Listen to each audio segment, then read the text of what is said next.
Hey everybody, welcome to another Comics Cast Let It Out.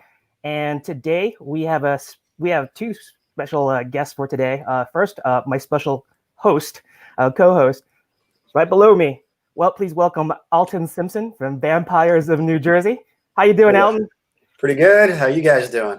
All right. And how you doing, Bob? You doing okay? I'm doing good.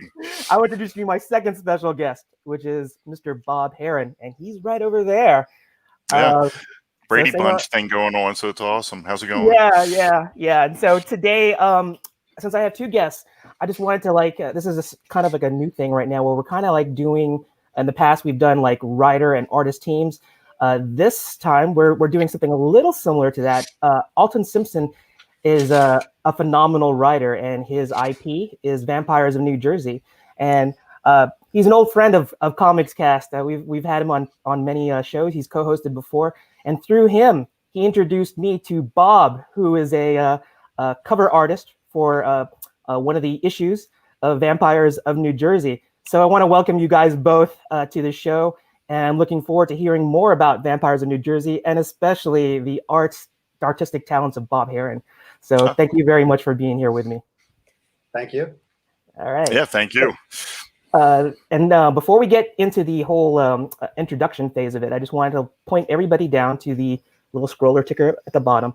And that's how you can get in contact with Mr. Bob Herron.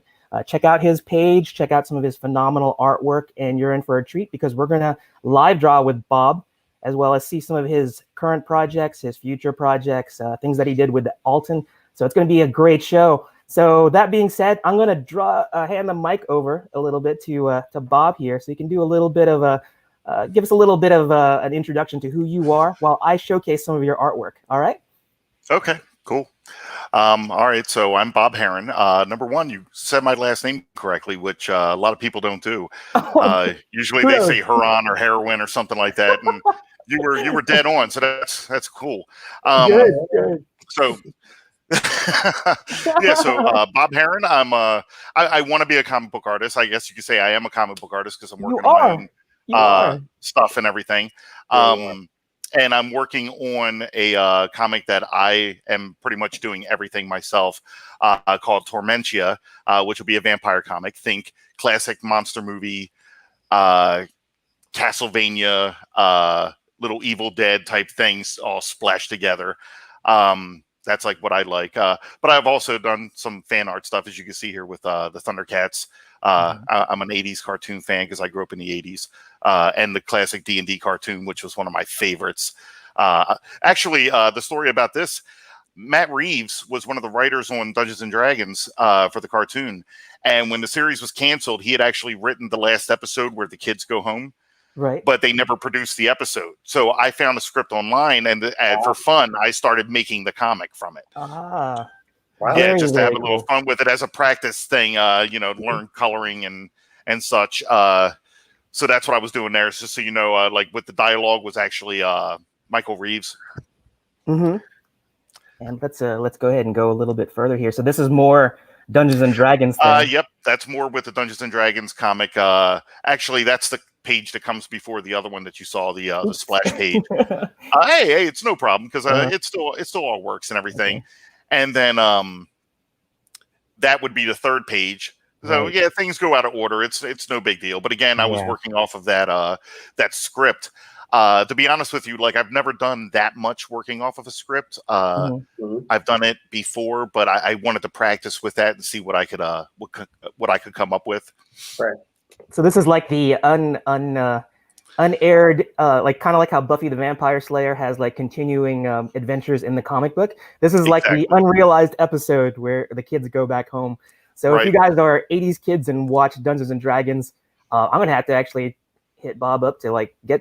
Did you do the entire? Did you just do like a few pages, or did you? I did about 5 or 6 pages. I think I sent you about 3 of them. Yes. So I might have 2 or 3 more that I had done. But then I got caught up doing commissions and working on my other thing. Right. Well, just I encourage people to go check out Bob's social media handles there at the bottom, and I don't know if did you post the other 2 pages to your Facebook, or is it still like yeah, what's your actually, I classified? posted all of the D&D pages I did on Facebook. Okay, well, I encourage people in to a go couple check of that out. groups and on my page and everything. So yeah, you should be able to see those. Mm-hmm.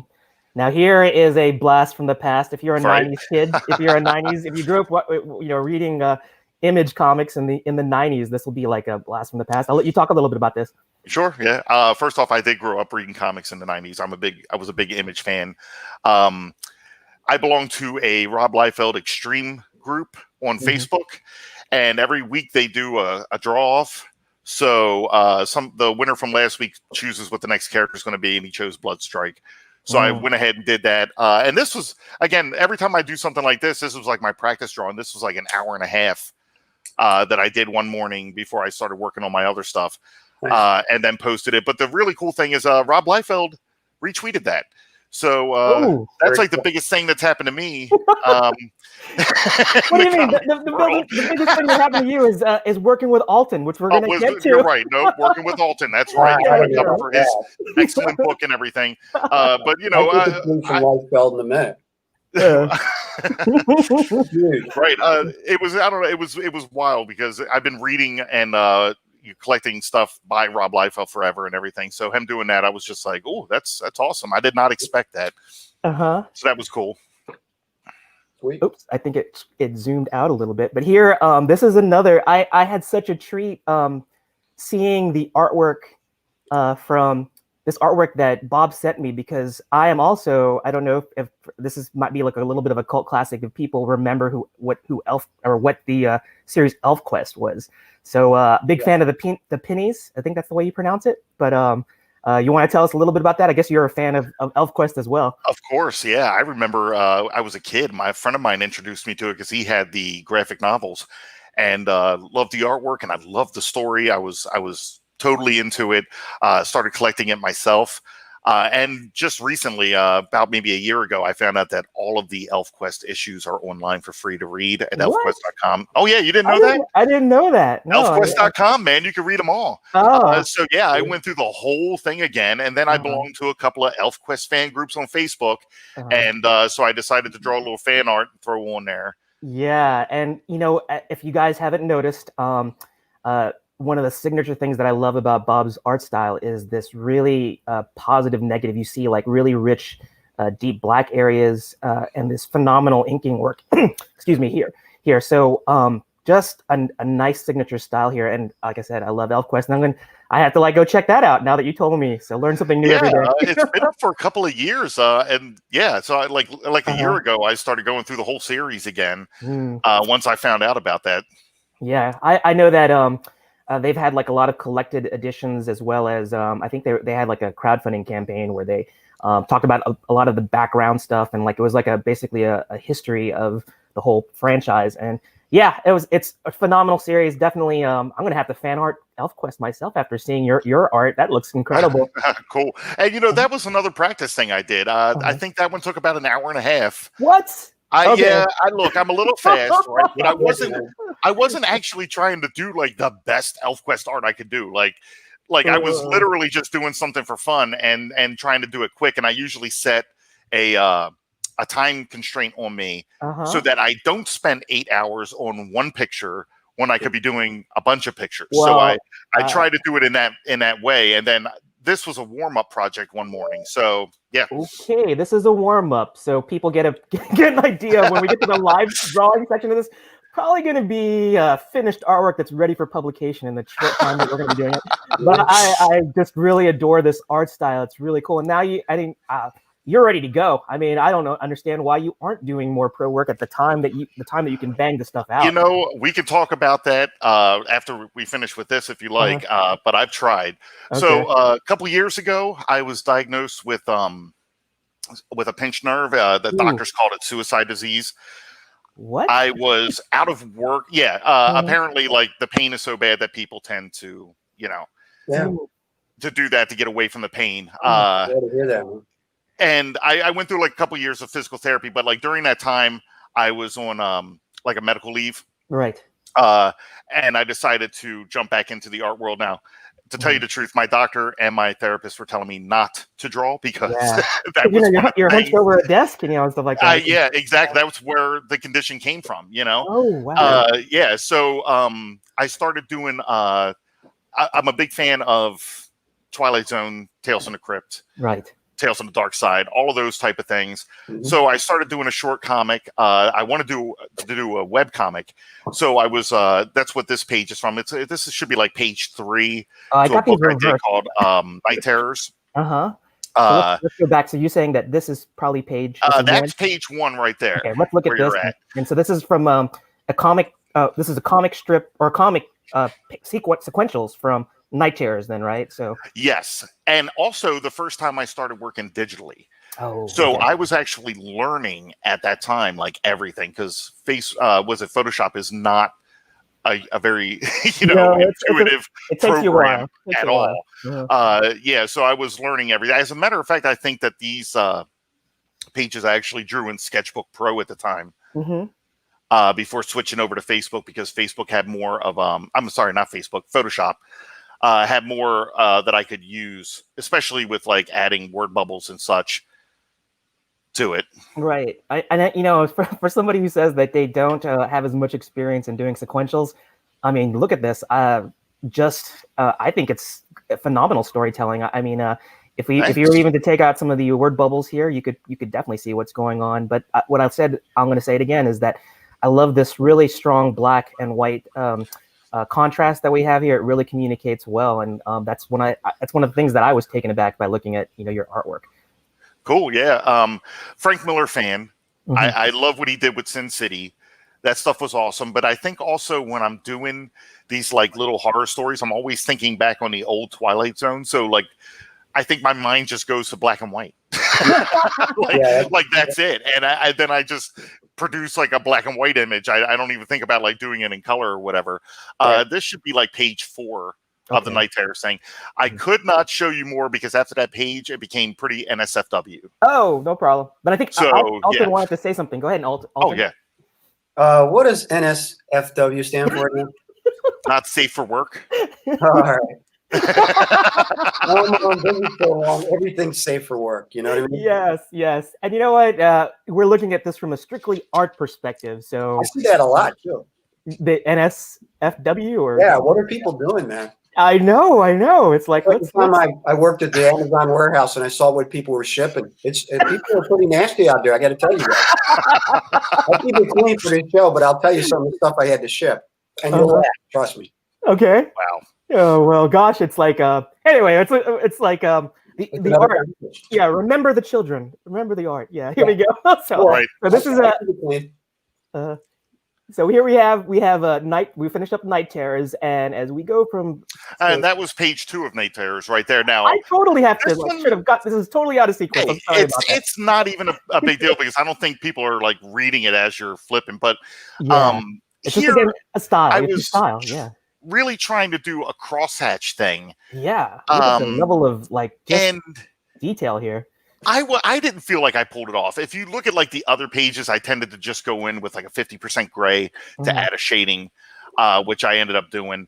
But I wanted to do the crosshatch thing, but also it was extremely time consuming. And at that time, again, I shouldn't be hunched over a computer for any length of time. Right. So I started going a different route so that I wouldn't spend hours doing that.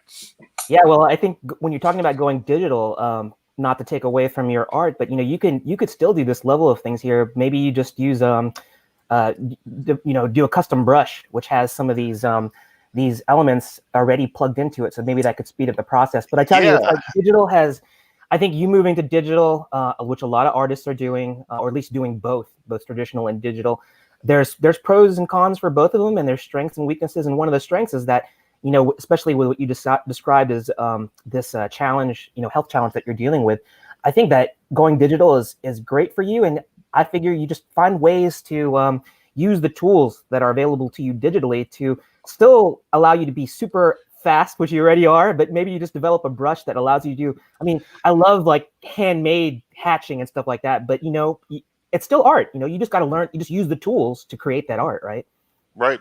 And actually, you can see if You can actually see it in this one too, the bottom caption. If you look in the center of the panel, you can see where the cross-hatching, there's like a split down the middle. And you can also see it like up near her hip on the first panel. Yeah, so you can see like a line where I kind of like cut and pasted. Like I did half of it with that, flipped it, and then attached it to try to cut down on it. And then tried to make it, tried to get rid of that seam, but it didn't work too well.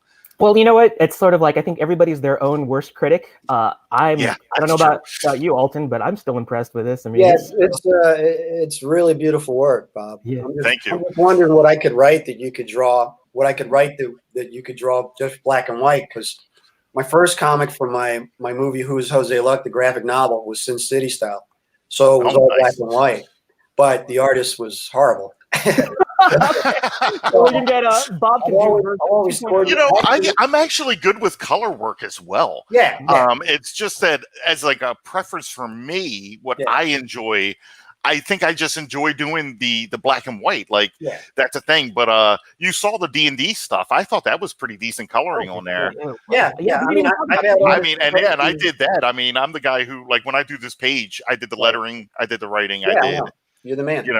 Everything. So it looks good. I mean, it looks great. I know you're critical of it, but yeah, I am. Like you said, you're your own worst critic. It's a beautiful piece of. Well, that's good. That pushes you to improve.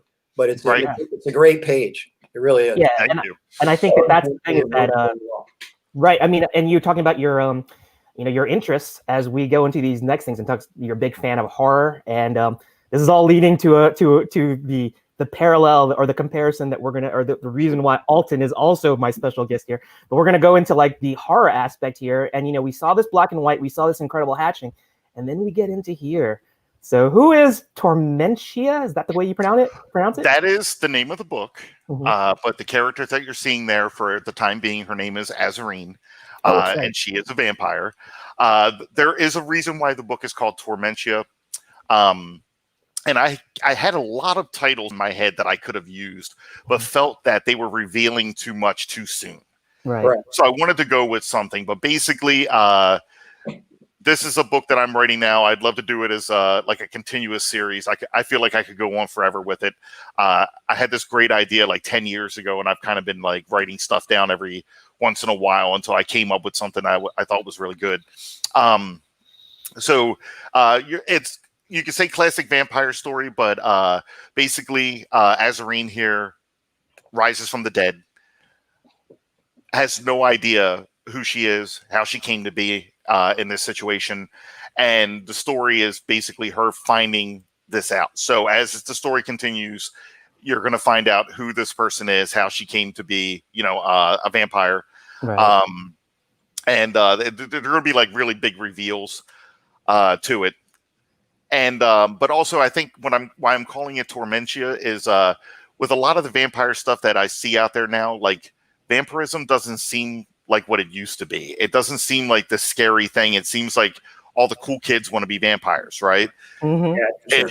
I you read Vampires in New Jersey. Yeah, I want to show it as a curse, like this is like an eternal torment. You know what I mean? The tragic side of the vampirism. Exactly. Right? Like that's what I'm focusing on mainly with this. And so again, this is going to be her trying to find out how this happened, and maybe finding a way to cure it. Right. Wow. Right. And I could see this being a potential like character series that could cross over with. But dang, here we go. We got like this is the core. This is how the super team up that deals with my guest Bob and my co-host Alton here, and this is the super, and this shows color work as well as the phenomenal inking and penciling here of Bob. But this, I'm going to hand it over here to Alton. So Alton, tell us a little bit about your how you found Bob and the story behind this. And I'm going to let you guys just sort of talk it out. Tell us a little bit about this. Yeah. Well, I saw that last Tormentia cover, and I was sold. And I just approached Bob to see if he'd have the time to do a cover for my Vampires issue 7 Kickstarter. Mm-hmm. So Bob, you heard how quick he works. I mean, he was all over it. So it wasn't even like a big negotiation. Once we figured the page. Oh was yeah, out, 5-minute conversation, and then he had the artwork the next day. Yeah. What? Yeah, he was like, you're not exaggerating. That's actually no. He was like, "What do you want? What do you think? What are your characters?" And I give him the background because I keep all that stuff handy. Right. And he was all over it. So, and then he was like, "What do you think of this?" And I said, "Yeah, that sounds cool." Now, me personally, when it comes to covers, I usually let people run with it. I mean, I've had people do covers where they didn't even know like what the issue was. They just saw a couple characters and they got excited, and they just. I have the one artist, Simon Bennett, in London, who just sent me covers out of the blue because he read it on Comixology and he was like, I'm a portrait artist in London and I want to do I love Kirby and I love Stan Lee and American style comics and I want to do them. And he just started sending me covers out of the blue. So they're great. I've used all of them, and I just added one to the Kickstarter because he's a lot like Bob. Like, what do you think? Well, give me a second, and then boom. Oh yeah, I have this laying around that I have this idea. And I had it laying around. I just had it laying around. Yeah. Those are the people. It's not just that he's quick; it's that he's very professional and very specific about what he's doing. He's not just cranking it out; he really is putting a lot of thought into it. Yes. So Bob turned it around quick, and that was it. I know yesterday you were saying, "What has our long history been?" Well, it hasn't been. I'm getting to know Bob as we go. This is all brand new and everything. Because it was only like 2 weeks ago that that we were introduced to each other when he contacted me. And again, the conversation, quick, professional. That's how I like to do things. And I think Alton was one of my best customers. I love the whole interaction. Well, where I go, you go. If I go, I'm taking you with me. I mean, I don't want you to feel like I hired you and you work for me. I want you to use your imagination and have fun with it, because a lot of people you work with have a day job. And the reason they're doing this is because it's fun. So you got to give them creative license just to use their imagination and see what they come up with. Now, sometimes they come up with ridiculous stuff that I can't use, but a lot of them come up with different ways of looking at your characters than you would normally think of, which is good, because I have a certain way I think, oh, this is my character. But when you see somebody else's interpretation of it, it opens new areas, even as a writer, for you to go back to that character and say, well, this seems different than how I would have thought about it. Yeah. So Bob's one of those guys that, I enjoy working with. And like I said, I like working with getting people out there so people can find out more about them. Yeah, dude, I can't appreciate I appreciate that so much. Yeah. Seriously. Yeah, well, this is, I tell you. Yeah, we look at this here, and so I'm looking at this. Obviously, this is you said you did this. Did you do this 100% digital, or was it like digital finishes, or was it? Oh no, it was 100% digital. 100% digital. I penciled it and sent him a photocopy of the a picture of the pencils, so that he can make any adjustments that he wanted. So I think I sent him pencils in the morning because we had spoke the night before, and then a couple hours later, after he gave the approval, I sent him the finished product. Right. That's so amazing. I just go in and do That's a funny thing, Bob. Now I'm like, well, I've had artists approach me to redo my original black and white Who's Jose Luck 3-issue series. It's on Comixology, like really do it correctly. But then I also have Witches of Westchester that I've been trying to launch, since I wrote it last year. I was supposed to launch it this year, but with COVID and everything, it's been a messy year. Yeah. So now I'm like, well, which one should I pitch Bob? Which one should I throw at him? So we'll work on it. I like Witches.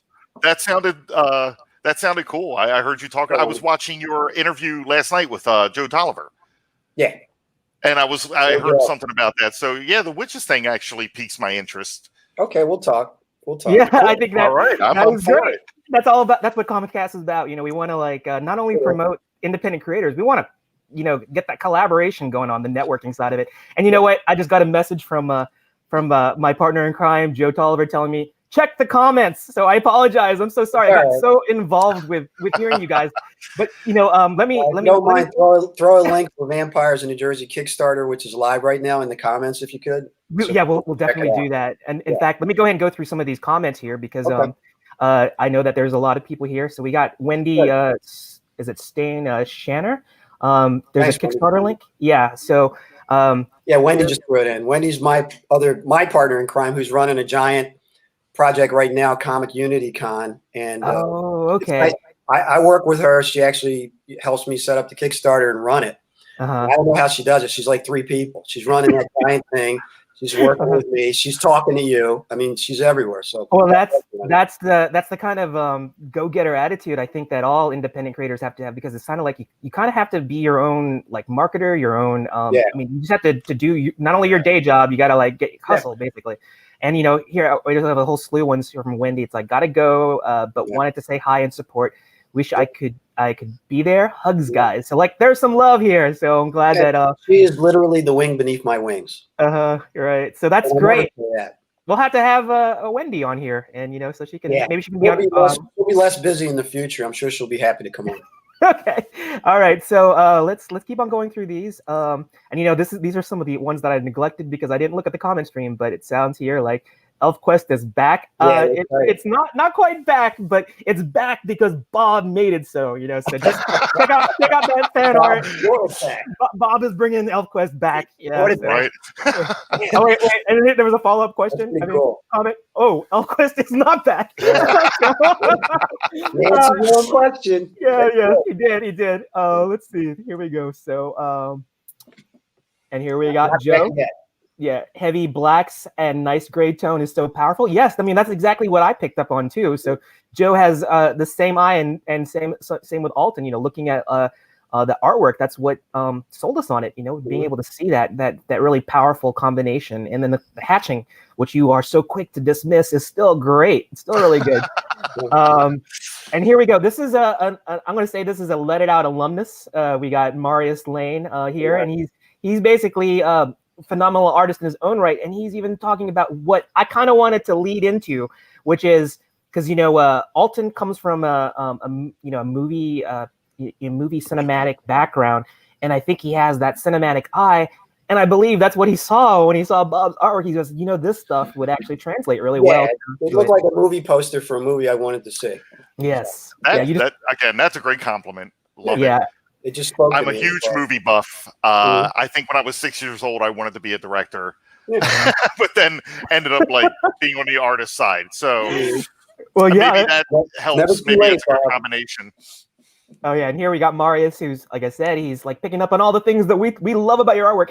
I like the feeling. I like the feel of the light and the desaturated look. So we were talking about your colors as well. That's what I wanted to talk about. If you had done this digitally, and you said you did it 100% digital. I'm looking at all these textures. I like this night sky, this moon. I mean, aside from all this stuff that we see here, I mean, I guess this is where the titles would go. But when there's no titles, you have this. It does look cinematic. It looks like something you'd see this battle by moonlight. And I love it. That was one of the things I wanted. I wanted that moonlight in there. I wanted it to have an effect. Yeah, I'm sorry, Alton, go ahead. She threw the logo up into the circle, up into the moon. Oh, he did. I have a certain couple of Vampires logos, and she fit one right in there because my wife saw it, Bob, because I showed it to her. I said, I'm working with Bob. You got to check this out. She goes, you can throw that logo right up in there like the bat signal in the original movie. I was like, that's what Wendy did. Yeah, so, I think I guess you guys are graphic designers. You're stealing my my skill set that I do for a day job. It's like using these visual elements in the composition to frame titles. And go to visit Vampires of New Jersey's website. You could see this cover with the actual titles added into it, and that'll be a treat as well. But let's keep on going down these lists because I feel like I neglected it. And here we go. Simple fills, but really captures the silhouettes. I mean, that's another powerful thing about really successful illustration is defining those silhouettes so those characters can be immediately recognized, and that's what it is. I mean, he's nailing it, and I think that's part of the thing is that he does these, Bob does these compositions, and Alton looks at it and goes, you know what, that works. It looks good. It tells the story. You got Joe here. It helps us to allow us to work out strengths, but also helps to push out of our comfort zone a little. That might be when we were talking about hatching and things like that, but it's incredible. So that's really good. Cool. We got David Whalen, who's this is like the who's who of former Let It Out guests that are we're fans of them and they're fans of the show. And they're talking in here. Just jumped in. The art looks awesome. So from another independent creator, David Whalen, to Bob and Alton, getting some praise here. And Here we go. Another one from Marius. Gives me David Fincher and Underworld world vibes combined together, but with a bit more color to pop out those reds and skins and skins. High praise. I agree. That I is agree high 100%. praise. I'm a huge David Fincher fan, so awesome. Yeah. Yeah, just So, for like- point of reference, those are the two new vampire hit women that I've invented from a group called Disciples of Lad. And looks like Saeed's asking what comic it is. It's Vampires in New Jersey, issue 7. Yes. And that's Josephine and Leanna. I wanted vampires from to go international and epic with this. Mm-hmm. So there's teams of vampires from around the world. Every issue it'll be a different duo that are coming to kill my main character Cass, because he might end up being the vampire prime, which would be a direct descendant from the original vampire. So that's them fighting my shape-shifting Wanda vampire that has become really popular, mostly because Kara Nicole did a cosplay of her. But also Jeff Wilson's been drawing the you-know-what out of her for the last couple of months. Mm-hmm. So that was the idea with Bob. He said, how about a battle scene? And then, I told him about the characters, and he spec'd it out, and it's beautiful. Thanks, yeah, Bob. great realization of showing that development. And there was a comment here from, I'll pop it up again here. We got Phil Leon saying that is some really nice work there. So getting lots of love here, Bob and Alton. I think people are really intrigued by your art as well as the Vampires of New Jersey storyline. So you'll get some traffic going both your ways in terms of it's all the issues are up there, the graphic novel, T-shirts, whatever. So. Oh boy, I want to read this. So there you go. You got another fan here just by doing a little bit of a show and tell here in terms of Bob's artwork and hearing a little bit about the Vampires of New Jersey. And I want to say it. I can't wait till there's a crossover. That could be a definitely a thing where they could exist in the same universe. So that'd be really anytime. Yeah, I would say that it could, because I actually intended, if it worked out with Tormentia, because she's immortal, obviously, as a vampire. Right. It was going to end up as a vampire in space at some point in the future. So you can pick any point in time, and we can absolutely be in New Jersey at some point. Yeah, yeah. It's like up State Parkway. Well, it's like when you're immortal, your bucket list. Well, I don't know. Do they have bucket lists? Because they're immortal. There is to come to New Jersey. Right. Everybody's goal: go to New Jersey at least one time in your life, and go through it on the way to New York anyway. Right, exactly. So I think I caught up with all the wonderful comments, because we got a lot of comments here. And this is one thing reminding, now we're looking at these comments. We're about ready to go into the live drawing phase here of the Comics Cast Let It Out. And this is another thing that we've been trying to do, is we want to encourage our audience to participate. I'm getting just totally excited seeing all this artwork. It's like, gosh, I want to do my, interpretation. And I know that it's never going to do the justice of Bob here, but I will try and do my quick. Actually, quick isn't even in my vocabulary. I think it's always going to be slow and Jerel, looks like Marius has a question. Oh, we got a question here? Okay, we got it. We got here. Marius. We'll keep an eye on this. Oh, Marius. Okay. Yeah. Al, how does your design interaction take place? How often do you go back and forth with the look of the characters? So here we go. I'll let you guys answer that question. There was no back and forth on that. Yeah. Well, home run. He sent me pictures of his characters, Yeah. so I knew what they looked like.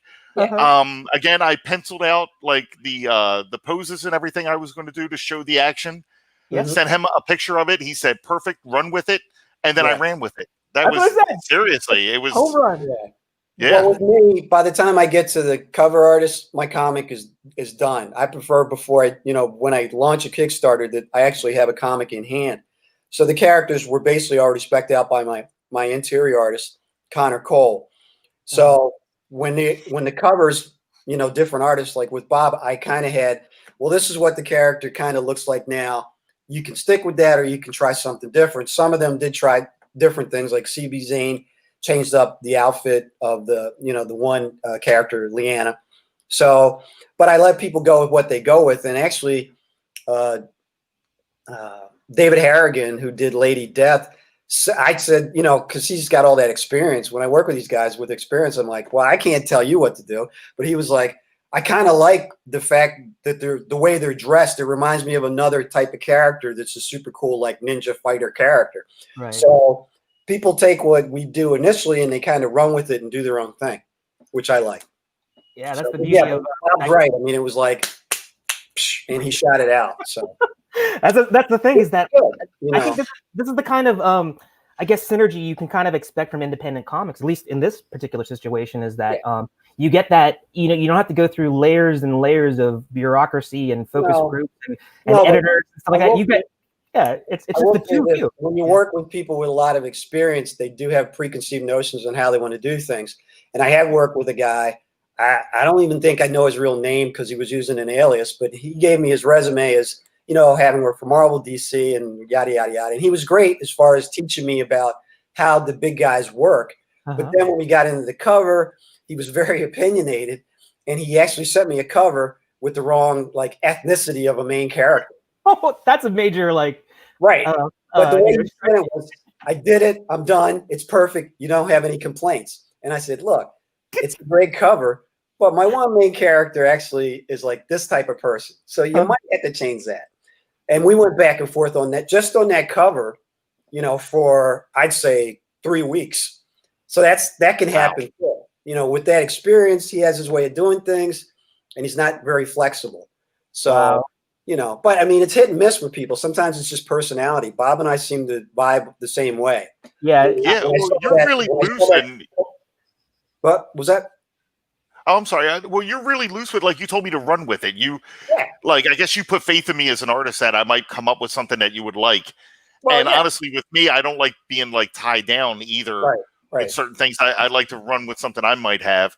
But I do understand that, you know, the collaboration, you have to do it the way this person, it's your characters. You know what I mean? I want to make sure I'm doing it right. Yeah, the standard character that people, I'm up to issue 7. So, you know, it's in stores and people are buying it. So they kind of like the way a character kind of is. So I don't want to, like, totally throw out the look of the character or have some crazy, like, different version of it, like, without any explanation. You know, it's a gradual change as you go. I mean, Peter Parker wasn't always in high school and, you know what I mean, the same age, but you kind of have to logically build the story. You can't just all of a sudden, Peter Parker's in high school, then he's married to Mary Jane. It seems like there's missing there. You know, so, but yeah, with you, it was, you know, it was, this is what I have, you know, run with it and see what you come up with. And it was, you know, it works out. Sometimes you get that synergy, which is good, you know, and that's a good test for me as a publisher as to, hey, can I work with this guy on a whole comic, or can I work with this guy on just the cover? And with that guy, I knew I couldn't do a whole comic because I'm not going to argue with him over every page. Oh, yeah, right. Pages. Yeah. It would take me 8 months to finish a comic with that guy. Well, that just goes to show that I think that it was this is the wonders of social media. You guys saw or Alton saw your artwork, realized there was a kindred spirit in the sense of you guys had very similar interests, like with the horror and the horror genre and the art style. He was a fan, and like I said, it was just, I guess, something that was meant to be, and you hit it out of the park in terms of showing this. So I totally dig it. I think that a lot of our audience really loves it too. And I'm gonna we're gonna kick off into the drawing segment part of this. And I wanted to, like I said, I wanted to encourage any of our viewers, if you want to draw along with us, please do.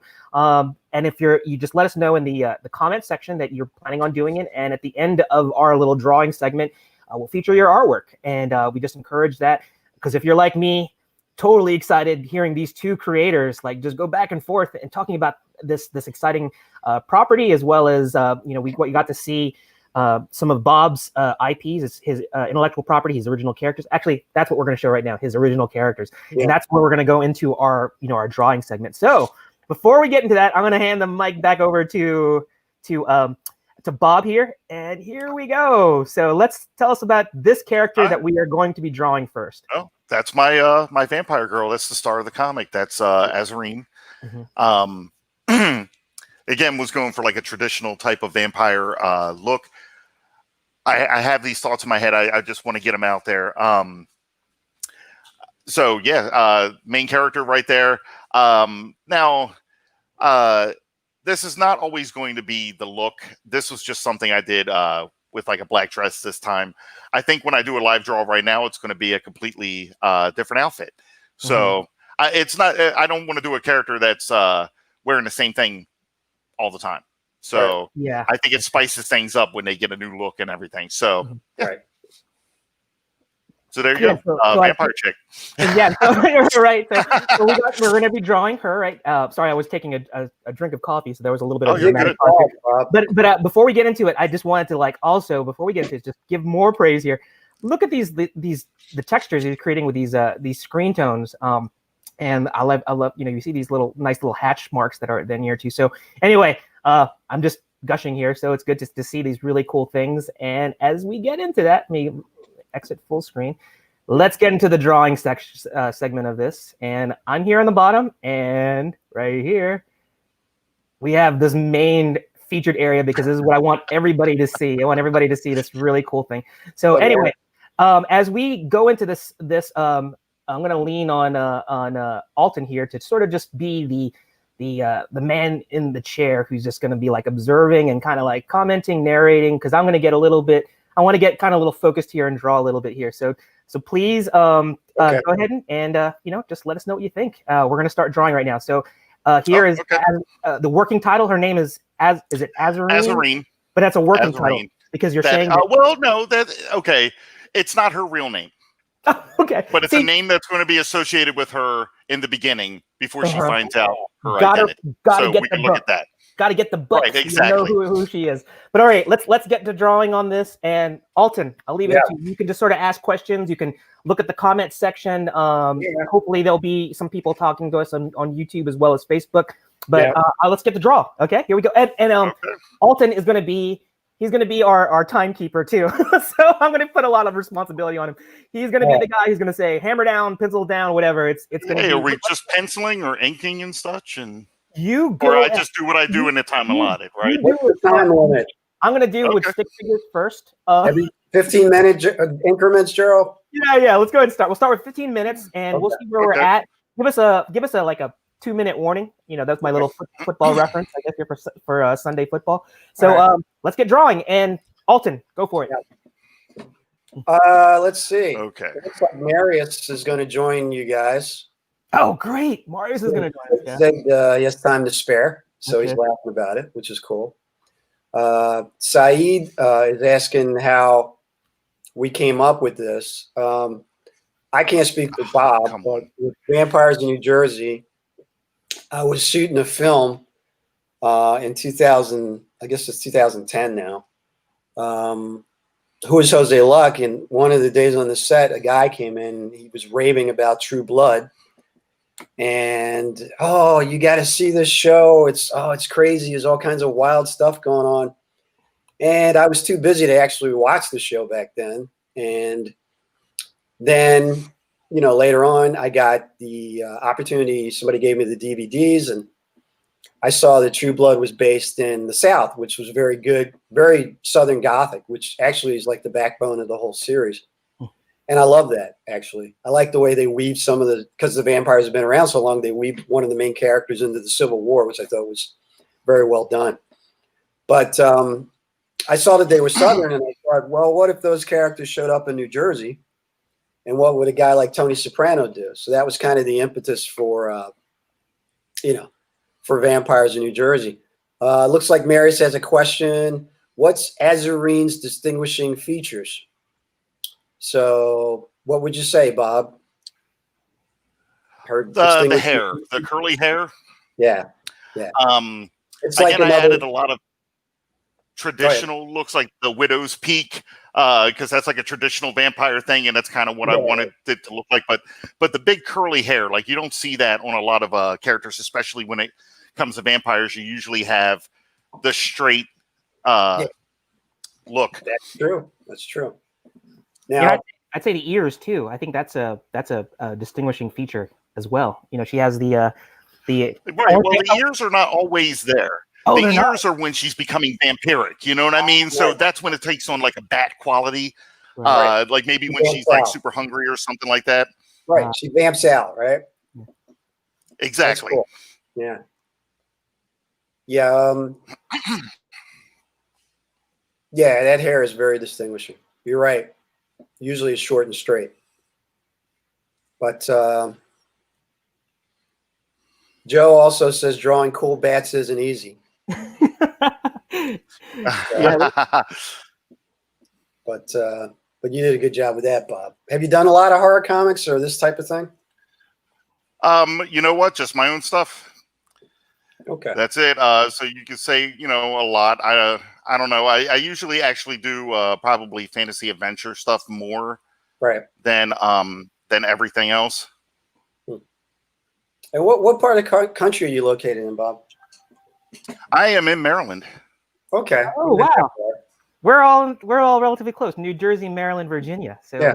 not too far. That's the Baltimore Comic-Con, right? Yes, exactly. Have you been to Baltimore? Yeah. Bob, have you been to Baltimore? You know what? That would be I'm going to get yelled at for this, but I have never been to a Comic-Con. What? Well, I can understand that. Oh, you know what? I wanted to, but like work and such never allowed me. It requires a lot, actually.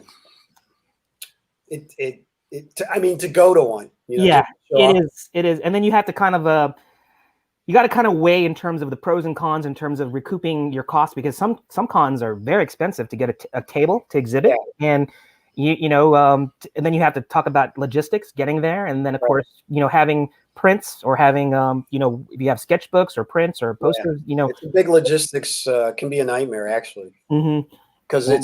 it's literally different for everybody. I mean, I've seen guys take, you know, just the perfect amount of stuff and sell out after day 2, which is, you know, really what you want to do is sell out, but then you don't want to miss selling as much as you could, so you kind of have to gauge a lot, right? You know.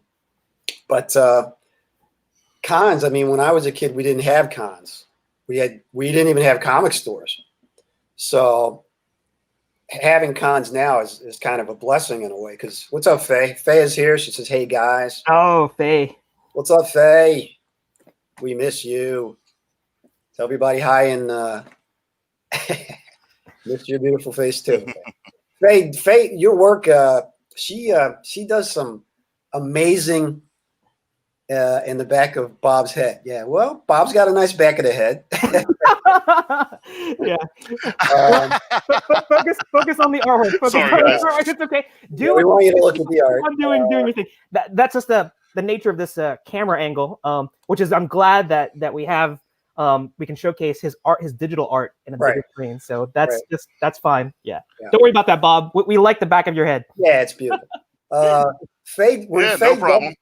Does a piece of work though, the amazing thing about her is she'll do this incredible portrait, but then when she sends a picture out, she dresses, you know, similar to the theme of the character. And when she puts it out, I'm looking at her and I'm looking at the character and I'm like, that's like just a beautiful presentation.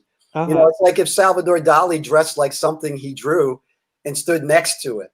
You know, it's like she just did Jimi Hendrix and she, you know, she hippied out for it, which was very cool. So that's a Bob. I think you should dress up as Azireen. Oh, for your next piece. No, just kidding. But maybe a thought. It's the performance art that goes along with the art, right? And Faye says it's cosplay on a budget. Yes, it is, Faye. Presentation too, though. It's beautiful. Here. Bob, I love those ears. Are you drawing those ears? Thank you. Yeah. What's that? I'm looking at what you're doing, right? The big screen. Yes, that's him. Oh yeah, yeah. Those ears are on target, man. I love them. Thank you. Yeah, the transformation of the vampire. Again, I'm messing with another like design for a dress. Again, trying to keep it like traditional, classic vampire look. Right.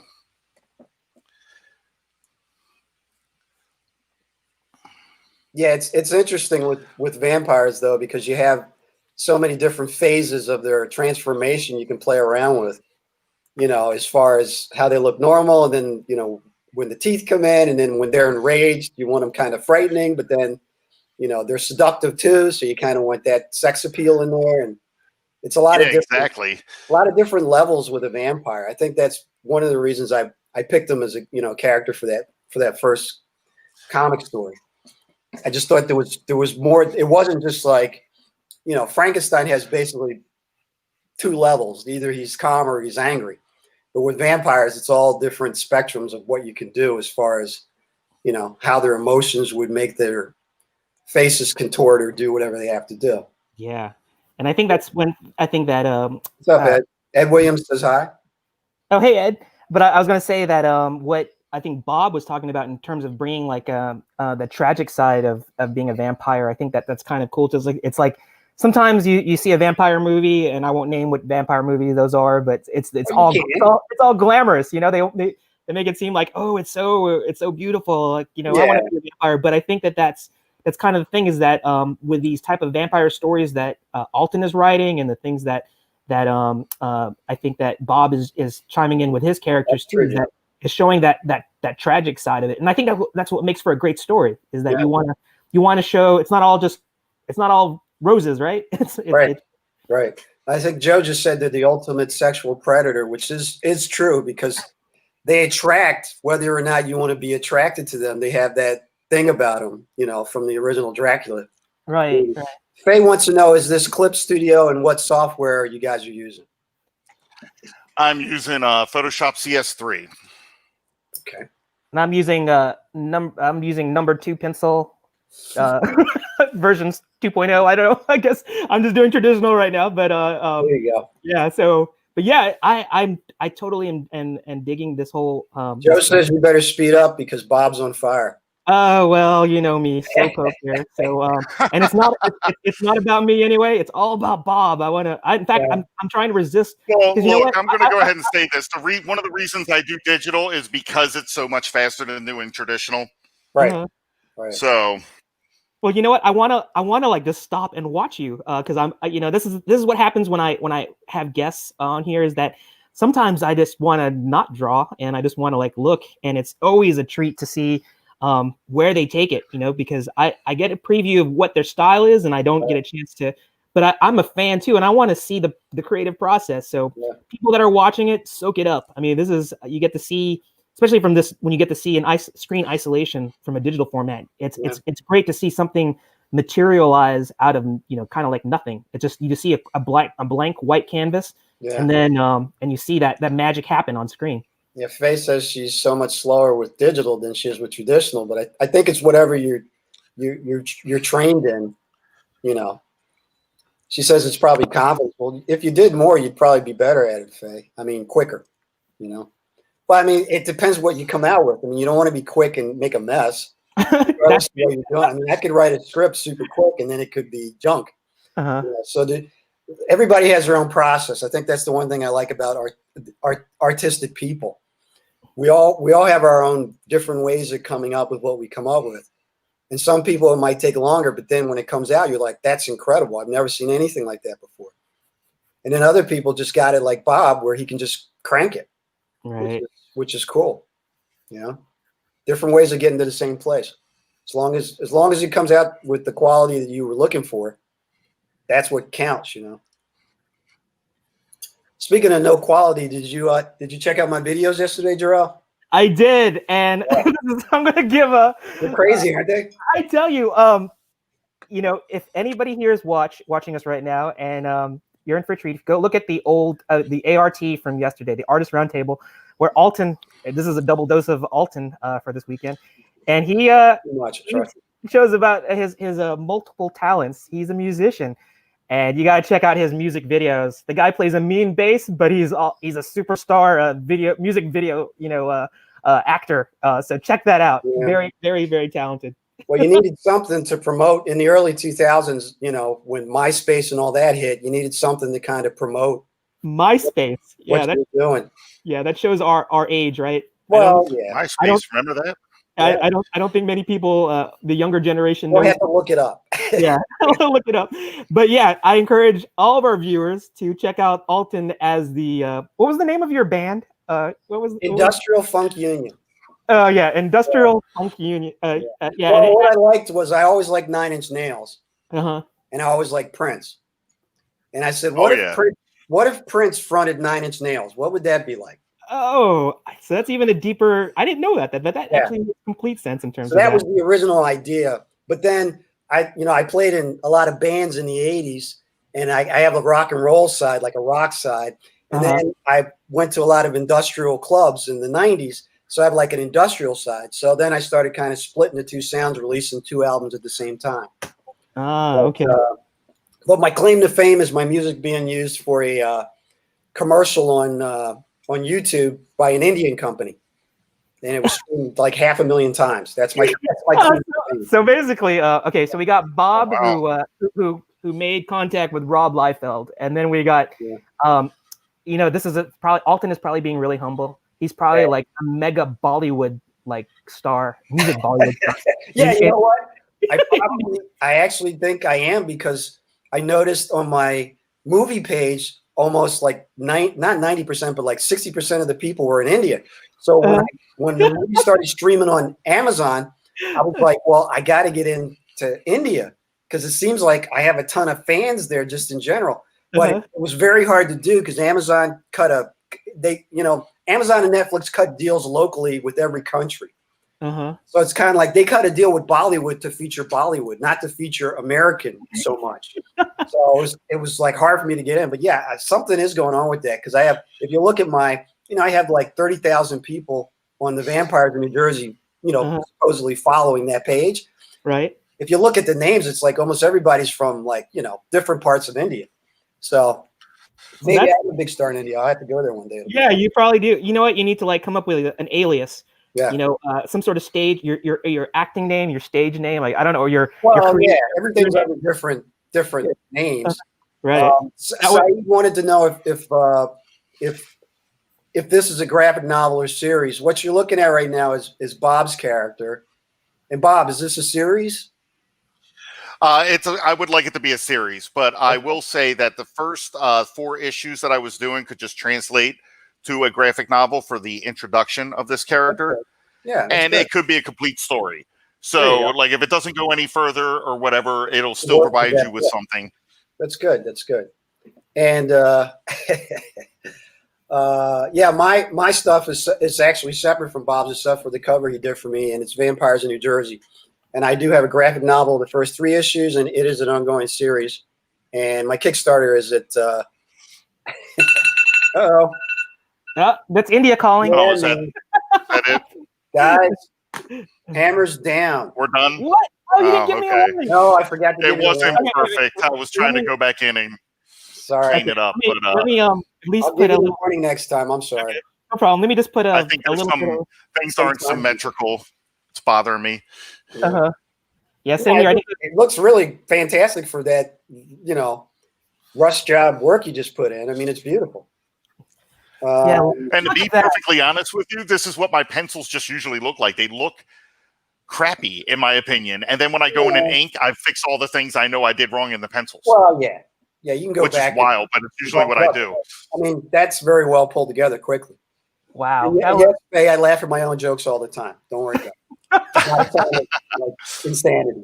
A joke's got to be funny to you before it's funny to somebody else. Oh, okay. Right. So that's great. I don't even want to show mine.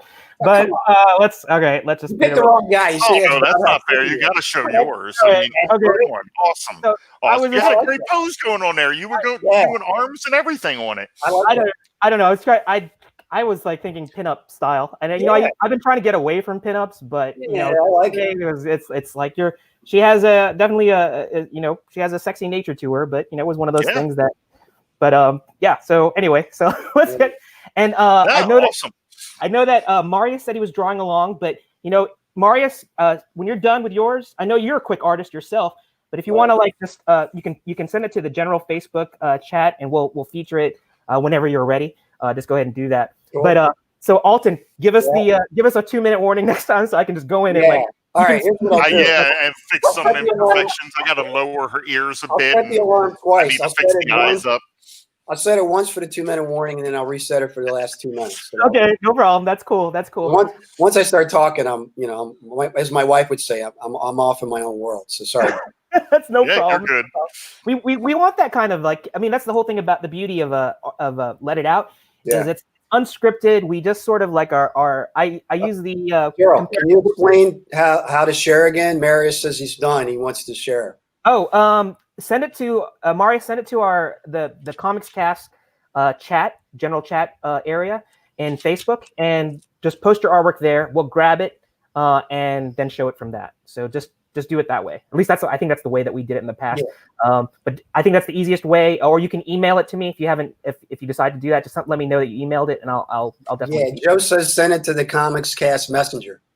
That's it. Do it that way. All right. So okay, so send it to the Comics Cast Messenger, and they can get it. Yes. Quick. Yes. Quick way to do it. So oh yeah, Alton, what did you want to say something? Oh. I love you guys. This is a lot of fun. Okay, great. All right, so let's go to the second part of it. I'll get my timekeeping right this time. It's no problem. I was going to complete my thought about it. Is this whole thing about the Let It Out is that it's completely casual. It's like we're all at a coffee shop, we're sketch jamming, and we just happen to be having a Facebook audience who's watching it along with us. So it's completely. Here you go. Saeed wants to know, what advice do you, give a new creator or writer? So I guess since I'm the writer, I should probably answer that one. Do you guys want me to start the clock again? Oh, no. I want to listen to this too. Before we do that, I just want to, because before you answer the question, we're going into the second drawing, and this is where we want to. I told the guys this yesterday, and they were both totally cool about it. And you know what? We were worried that we might not have a lot of audience participation, but we've got a lot of audience participation. There's a lot of people talking and commenting. And for challenge number 2 that we want to do is we want to just kind of like open it up to our guests. Whoever wants to reply, let us know what you'd like us to draw. And, that's a good one. Don't get too obscure on us. But, surprise us. And there is a backup. If no one else does reply, then Alton will be the default guy who will. Okay, that's cool. Marius just said he sent it through the Comics Cast Messenger. Thank you, Marius. Okay, I'll check that out, and we're gonna just wait. While I look for that. We'll let the comment field open up. Alton, look at it, check it out, see if anybody replies, and let me find Marius. Marius, what would you like us to draw? Yeah, I know you're out there. Or Faye, what do you have any ideas? Nothing yet. I can throw one at you guys. give it a few more seconds, Alton, before you. You seem scared of what Alton's going to say. I gave Alton a little bit of a. Okay, here we go. Sebastian says, "Zombie Winnie the Pooh enjoying some Piglet." Oh my gosh! Really? In 15 minutes, huh? Okay. Faye says, "Shrek, Joel from The Last of Us." Slain Shrek Joel from The Last of Us. Marius is the Green Goblin. So okay. What do you guys feel like? Okay, you're gonna kill me on this. I've never played The Last of Us. Okay. I have, and I'm not gonna say that it's. Faye also says Pennywise. Pennywise. Oh gosh, I have a big phobia of clowns, but maybe. But we're talking about horror stuff. You know what? Yeah. All these things got thrown out there. Yeah. Bob, I'll let you pick from that whole like smorgasbord of. Oh my God, no! You go ahead and pick it. I can't do it. Guts from Berserk. I've never even seen it. I wanted to, but I never got a chance to do it. It's the one that slipped through the cracks. But I have seen pictures of Pennywise. Yeah. And then Winnie the Pooh eating Piglet, huh? I guess those between those two. These are hilarious. I was thinking somebody's going to. I thought this was supposed to be family friendly. This isn't going to scare these kids. You're really see Mickey Mouse with a chest buster from Alien. Oh my gosh! Nice. Ghost Rider. Nice. Guts Griffith from the Berserk manga. So you guys pick something. Okay.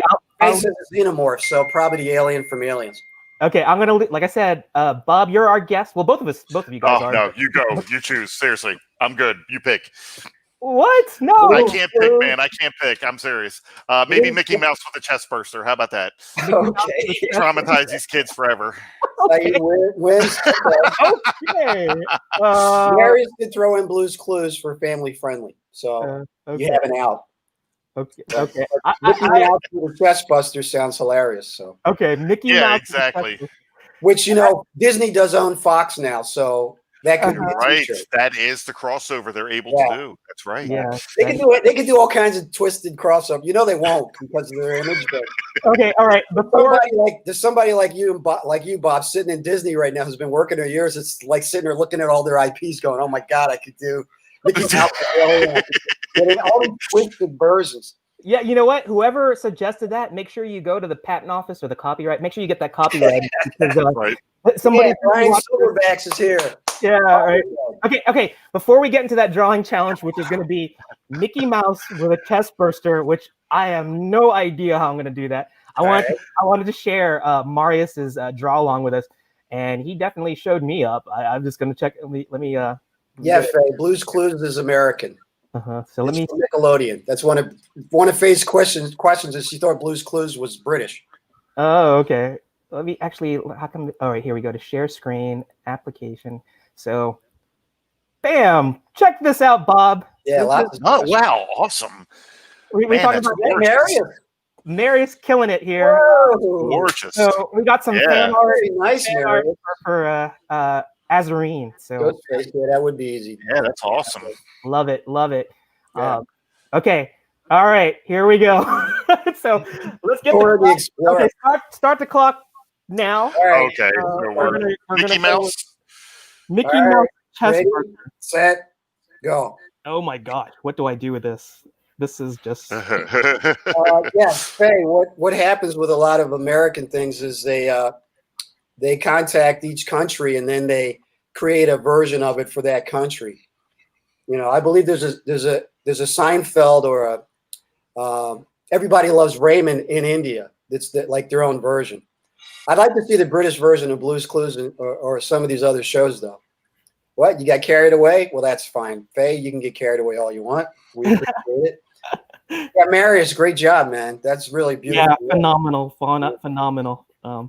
Yeah, so I'm gonna say, if Marius or anybody else, if you want to do your own version of Mickey Mouse and the chest burster, Yeah, feel free to do it.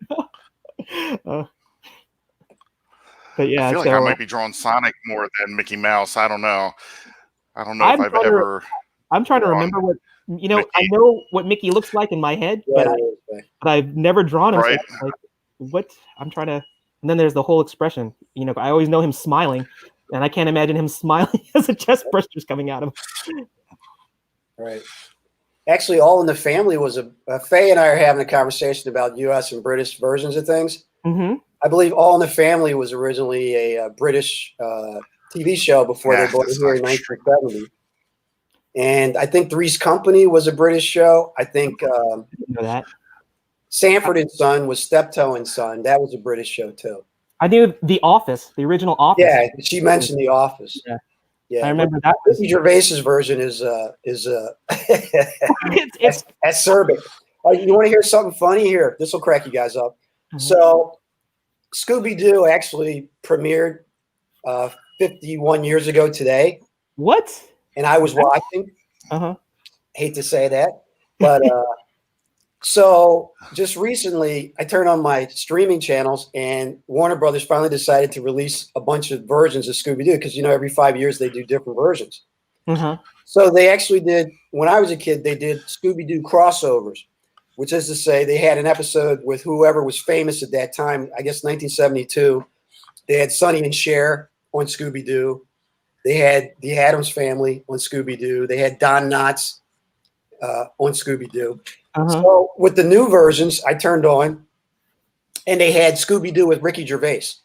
That sounds hilarious. Yeah, it was, because he literally would tell them to stop doing, like, don't even say that meddlesome kids line. I don't even want to hear that.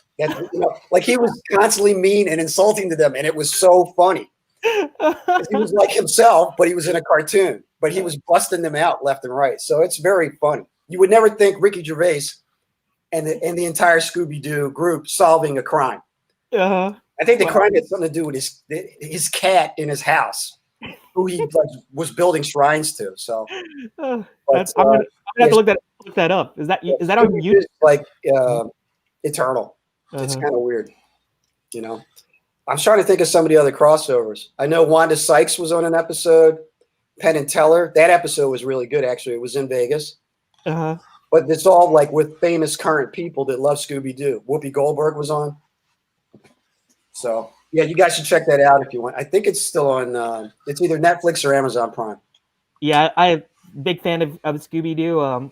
Fond memories from my childhood. I do remember that DC did a didn't Jim Lee do like a modernized like hippie version or like modern and art? Some of it, I have to say, I wasn't really feeling it when I first saw it, but I saw more and more art from it, and you know what? Some of it it kind of like it had like a certain charm to it. And, yeah, British humor. She says, Faye says, I don't think Americans find the UK Office funny.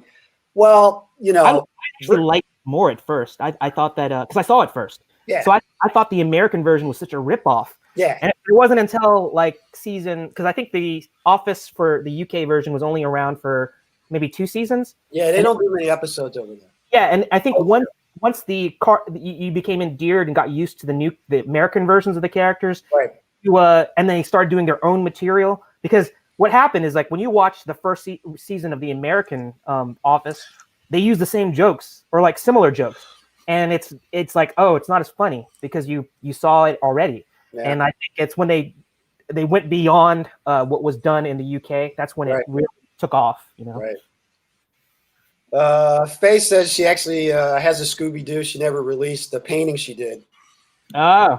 And she has the Velma outfit, so she gets points from me. Oh, that would be cool to see. Yeah. So, hey, maybe it's time to revisit it. And I would say Velma's my favorite character because she constantly loses those glasses, but she's the smartest person there. Oh, yes, yes. But yeah, Scooby's funny because it was right at the edge of the 60s, and it's like the first time you showed like kind of a stoner guy in a cartoon. Him and his dog had the munchies all the time, and you know, as a kid, I didn't get the whole. I just thought he was hungry all the time. You know, I had no thing. They kind of cleaned it up after the first season. But when you look at like all our cartoons from the 70s, like the early 70s, you can tell there was a lot of like intake of substances being done in Los Angeles because everything was psychedelic and everything was like. And I was a kid and I didn't think twice about it. So you knew what was being shown then, right? Yeah, we would just see it and be like, well, psychedelic type of things are in the media. They're in commercials and they're everywhere. Right. So you don't really think about it. But I mean, you know, him and his dog hanging out in the van with munchies. I mean, you expect smoke to come flying out of it. You know what I mean? It is what it is, you know. It's legendary. If somebody had said, "Oh, this will be on in 50 years," we would have laughed, you know. And you know, it's a part of a lot of people's childhood. So you know, Blackadder. Wow, look at this. Spider Richmond. All right, let me check the time. Oh, yeah, let me know because I'm still. Good. You're good. We're at around 6 minutes left. We have 6 more minutes. Okay. 6 until the 2-minute warning. All right. So, but yeah, it's weird how many of those types of shows they had back then. But even Sesame Street, though. Sesame Street. I'm from Philadelphia, and that was the first. They actually put the pilot of Sesame Street on in Philadelphia, the local channel, in like 1969, 1968. Right. So you know, I was a kid. I was only like 4 or 5, but I probably saw one of the first episodes of that, which is crazy. I thought you were going to tell me there was like Munchies. References to munchies on Sesame Street. No. It would be hard for me to say. You know, there's always some type of stories about Sesame Street, but right. They were trying to be current. You know, part of the media, like whenever you watch Mad Men or see some of those marketing firms back in the 60s, if it was general, they would try and hook onto it and put it out to try and make something seem cooler than it was. By the time things get into the general media, to me, they're not as cool anymore because then everybody's doing it. You know what I mean? It's like, that's a cool hat you're wearing, Jerel, you know. But then it blows up and goes viral and everybody has the same hat. You know what I mean? That makes it less cool, but it's cool because you have it. You know? Oh, okay. Well, I don't think that's going to happen, but I know that's my analogy for coolness. I gotcha. To me. I definitely think that Alton is definitely the cool cat on the show, and yeah. So, But I tell you, I don't know about how you're feeling this, Bob, but I'm like going, what am I drawing? Yeah, we're gonna hear from. I know, right? If we did hear from Disney, I would be happy about it because it'd be like, wow, we heard from Disney. But I don't think we'd have to worry about it too much. I tell people stuff like that all the time. I said, if they notice you, that's actually good for you. Unless they're coming at you with like no such thing as bad press, right? Yeah, they're coming at you with a cease and desist order, it's kind of weird because I know when some independent filmmakers were doing their own Star Trek things back like 10 years ago, Paramount was like sending cease and desist orders all over the place, and it's like those people are your biggest fans. I know. You shouldn't be stomping them down. You should be looking at what they're doing because maybe that's like something that you could actually use to bring your IP back.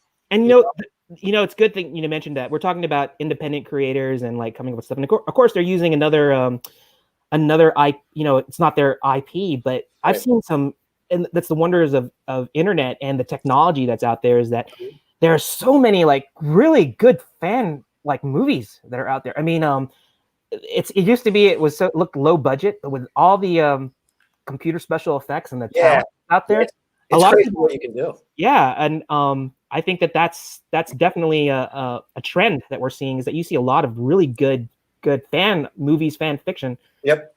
Yeah, I remember a version of a 4-minute version of Batman, like a Dark Knight, before the Dark Knight came out, where he fought the alien and then Predator shows up at the end. And that was done by special effects people in Hollywood that just wanted to do it. Yes. And that was so well done. I was like, now that's how I see Batman. It was the Dark Knight style Batman, and he was fighting, and I was like, it was only like 5 minutes, but it was brilliant. So that stuff is powerful, and it's very, to me, if I was, at the top of where the suits are at with some of these companies, I would be picking through that stuff. And that's the thing, is that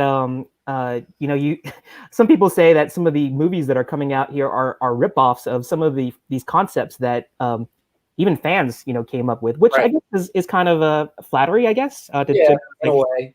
But if you don't get paid, it's not very flattering. That's the problem. That's the problem. Faye says, if you could be any Disney character or play one, who would you be? Any Disney character? Yeah. I'm going to go with something from Tron. Oh, yeah. Tron. I saw that in the theater, too. Boy, that is perfect. I could not think of one. Marius wants to know if this is Bat in the Sun.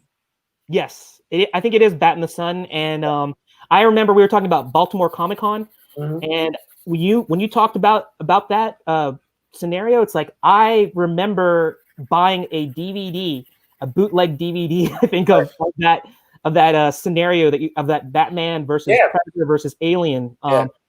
There was a guy that was showing it, and this is before YouTube, obviously, it could be on YouTube and you can get it for free now, but I like paid $15 for this 2-minute like little movie, but it was amazing though. Yeah. It's like your eyes couldn't believe what you were seeing. Yeah. And because that was something you never expect Hollywood would actually do. You could only see it if you, at least at that time, you could only see it on that DVD at that show. I mean, that's Faye says, did you know there was a Buffy Alien crossover in the comics? I did not know that. That's pretty crazy. Pretty crazy. I wonder who owned the rights to Alien at that point, and who owns the rights to Buffy. I guess if it's in your wheelhouse, you could do any type of crossover. Yeah. But Hollywood could be more creative. I mean, they're afraid of wrecking an IP. At some point, but then they wreck them all the time too. I was going to tell you, is like. Well, I was going to say that if they're afraid of it, well, look what they did to Terminator. Well, that's the thing. Predator. It's a bad idea unless the people at the top think it's a good idea. That's one of the problems of things. I think, it could be all bureaucracies, but especially. Okay, so that's the 2-minute warning. 2-minute warning. Okay. 2-minute warning. 2-minute warning. Okay. But it depends who's producing the movie and how much pull they actually have in the studio. That's how come you get so many weird ideas that don't make any sense whatsoever. Well, they're not thought out. Yeah, my feeling is that what happens is that Dark Horse. Yeah. I think film studios need to get out of the way. It's like I think what happens is that often there's a great idea, and then it's like too many cooks in the kitchen, too much attention paid to like focus groups and trying to placate, like all sorts of different people to like make something, and then it becomes a schizophrenic mess. It's like the story gets lost, and it's just they're worried about the money they spent. So I understand that. Mm-hmm. But at some point, you dilute the original idea to the point where where what you thought worked doesn't work anymore. Yeah, it doesn't. It's a pale comparison. I mean, a pale, version.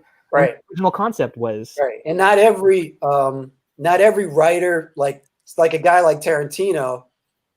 Not every writer, director, or writer has the ability to follow the vision all the way through to fruition and then make money.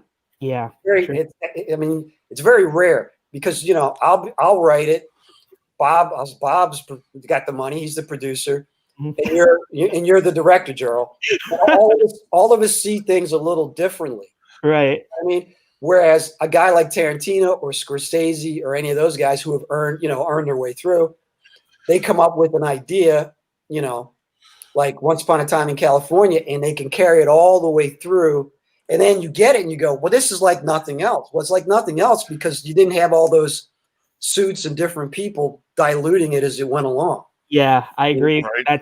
But it's hard to get to that point. But you know it when you see it. You go, wow, that's really like different. Even if you don't like it, you go, well, that doesn't seem like the typical through the Hollywood mill. Mm-hmm. Marius says, and this is a good one, and Sebastian pointed out barbed wire, which, by the way, I love barbed wire. Here you go. Oh, okay. Stop. Pencils down. Hammer down.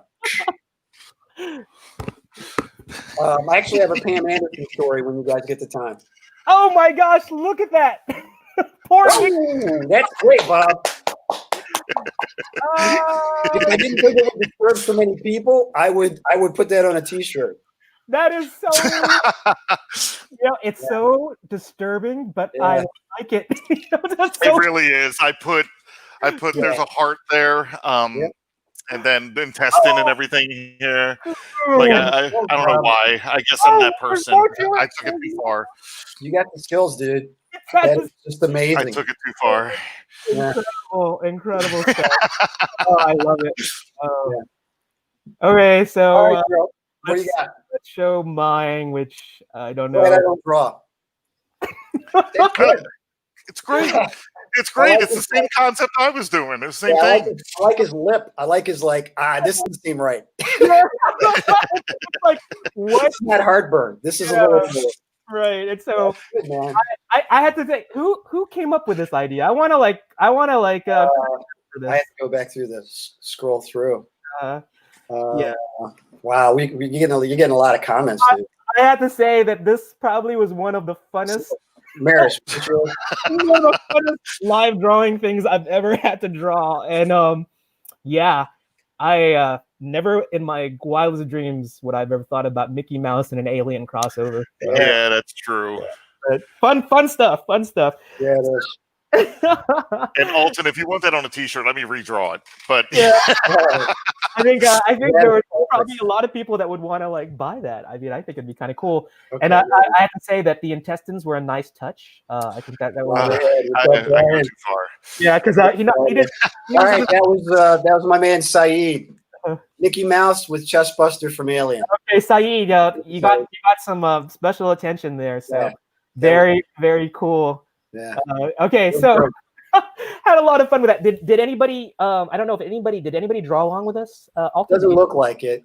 Okay, no problem. Yeah. That's okay. I think that was just too much sensory overload. I think my mind is completely blown. I wonder what I would have did with the whole poo and piglet thing, but oh gosh, that would have been even more disturbing to me. Yeah, I'm sure it would have. Because I piglet. That's oh my gosh. Yeah. I'll be having nightmares about that. I just had this picture of poo with the jar of honey thing that he does, but it's just piglet parts falling out on him and the blood and stuff. You see what I'm saying? See, that's my mind. See? Oh my god. Sad, right? You got tired of them, man. If Vampires of New Jersey and and Tormentia fall through, the two of you guys will definitely get together and do like these crazy horror Disney IPs. And, I think you're that's a gold mine, and you got to get Saeed involved too, because Saeed, he's the brainchild behind this.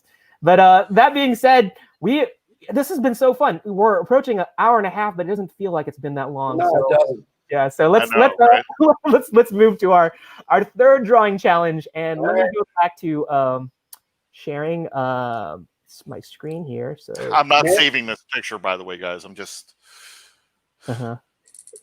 just saying.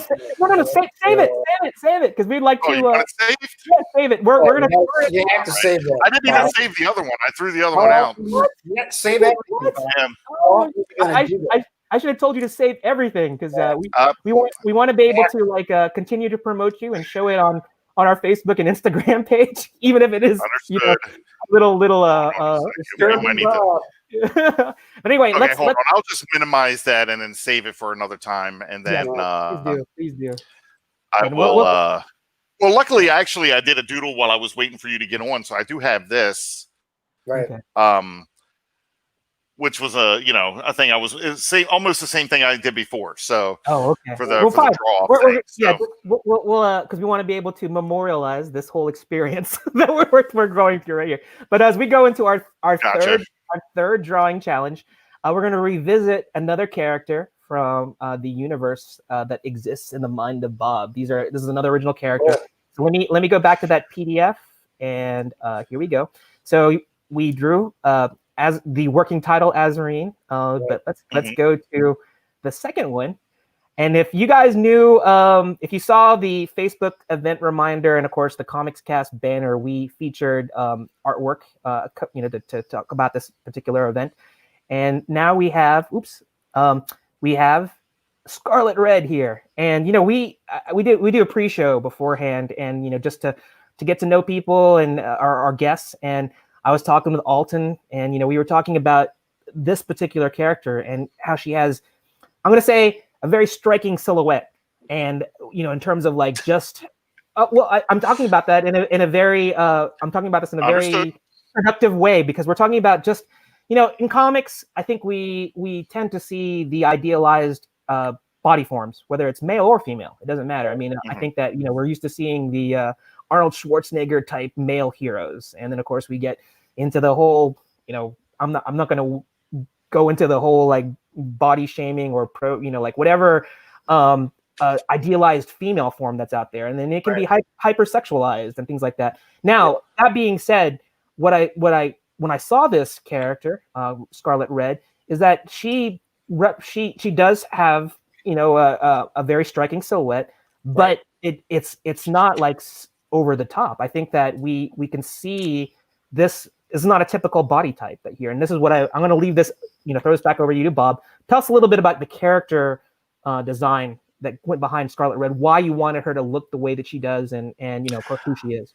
I wanted her to be how do I put this? I wanted her to be hardy, like I wanted her to come off as being Jerel, I don't know, not Bob soft, not easily broken, strong, but there's also like other things that go along with it. It's this character, to simply put her, she's like my Simon Belmont. Okay, she's a bit of a vampire hunter or a killer of the undead, and a bit of a swashbuckler pirate type character, the feisty redhead. You know what I mean? Right. And I just, when I saw her in my head, this is what she looked like. Was full figured. Mm-hmm. Right. And I like that it doesn't. It like I said, it breaks what people think is the idealized female form. We get says she's thick and she likes it. Right. Yeah. Exactly. Right. Yeah. And I don't like. I think we talked about this the other day. In comics, a lot you see everybody has the same body type. Right. And they don't really like growing up. If you looked at like John Buscema and everything, working for Marvel, Spider-Man had like the same build as the guy on the street. Right. Walking down the street. You know what I mean? I don't know. I just wanted to switch it up and kind of do a lot of different body types and have that be signatures of the character. Mm-hmm. Joe wants you to put the images in the art show group post so people can see them. He wants me to do what now? It says put your images in the art show group post for the show. Oh, okay. Haven't had to do that before, but I guess we'll try to do that. So, but yeah, I'll do that. And so here we go. Right. So as we go into this the third challenge here, I wanted to encourage all everybody to check out this Scarlet Red drawing, and if you want to draw along with us, please do. And then I'm gonna lean on Alton here a little bit to kind of draw a little bit of the narrative behind this. Maybe you can ask some questions about like who's Scarlet. Oh, I'll ask it as we start going into the drawing. It's like, who is Scarlet Red? You sort of said she was your Simon Belmont. So is she gonna be like the I guess I don't even want to say if it's a protagonist or an antagonist. Is it going to be in the same universe? You know what? It's okay. Same universe as she's in the Tormentia comic. She's going to be one of the main characters. You could say protagonist and antagonist because that story is going to change. So yeah, and she's one of my main characters. And honestly, I love the character as much as I loved Azireen. And I didn't even get to show you another one I was really happy with. And as a matter of fact, I would pull it up, but you might get some NSFW stuff if I do. Oh, okay. Well, let's because I have to dig into a file to pull up. But it was another character, and this guy, his name is Paratau, and he's actually based off of an old D&D character I used to play when I was like 12 years old. And I like brought him over into the comic, and what he is like this big, giant monster of a man who is a cleric for the church, and he's also a vampire slayer. And my favorite thing I did with him is he has a giant warhammer that is a fist holding a giant wooden stake. So like on one side you have the flat end to crush the skeletons, on the other side you have the wooden stake to take out the vampires. I thought it was the perfect vampire killing weapon, I thought. Wow. Yeah, that reminds me of like some of those weapons that you saw in Buffy the Vampire Slayer, had like the curved axe with the spike at the end. And anyway, that was my nerdy references to Buffy the Vampire Slayer. But you know what, we can I think that we have enough here to go with that. I don't think you need to bring that. But you know what, I want everybody to gaze upon this just really cool character design. And Alton, I'm gonna let you be the clock keeper. We're gonna approach our third one. So let's I'm kind of like wondering how I'm gonna do this. Let's I'm going simple. It's only 15 minutes. I never realized how short that was before. Right. Well, actually, we're at let's make it 20 minutes because we're at one. Let's go ahead and push it to the 2-hour mark. So right now it's 1:30. We're going on an hour and 30 minutes. Let's spend about 15 to 20 minutes. So Alton, go ahead and set it up to 15 and give us the 5-minute warning, and then we'll see where we go from there. And of course, any type of side conversation that we can generate out of this. I don't know. There's some comments I think that are up here. I'm going to let you, Alton, kind of like maybe pull up some of those comments while we're drawing. I think Marius had a really cool statement. So you want me to set it for 15 minutes? Set it for 15, and that'll give us our 15-minute. And then of course we'll have we'll go in the 5-minute warning after the 15 minutes expire. Okay. Go from there. Go. All right. Okay. Here we go. So let me go back to sharing Bob's screen. So Bob, you're back to being live and seeing your art screen. Gotcha. Here. All right, so Alton, go ahead and maybe pull up Marius's comment there about the one we're talking about manga. And, this is actually the beauty of manga. They have so much variety when it comes to body structure and facial structure, especially from manga like Vagabond by Takahito Hiko Inoue. Even from manga like even from more heroic manga like One Punch Man by Yusuke Murata. Yeah. Correctly. Yeah, Marius is a big fan of we had a conversation about Eastern art styles. Right. And he just references some really classic I guess they're the titans, I guess, of titan artists from Asia.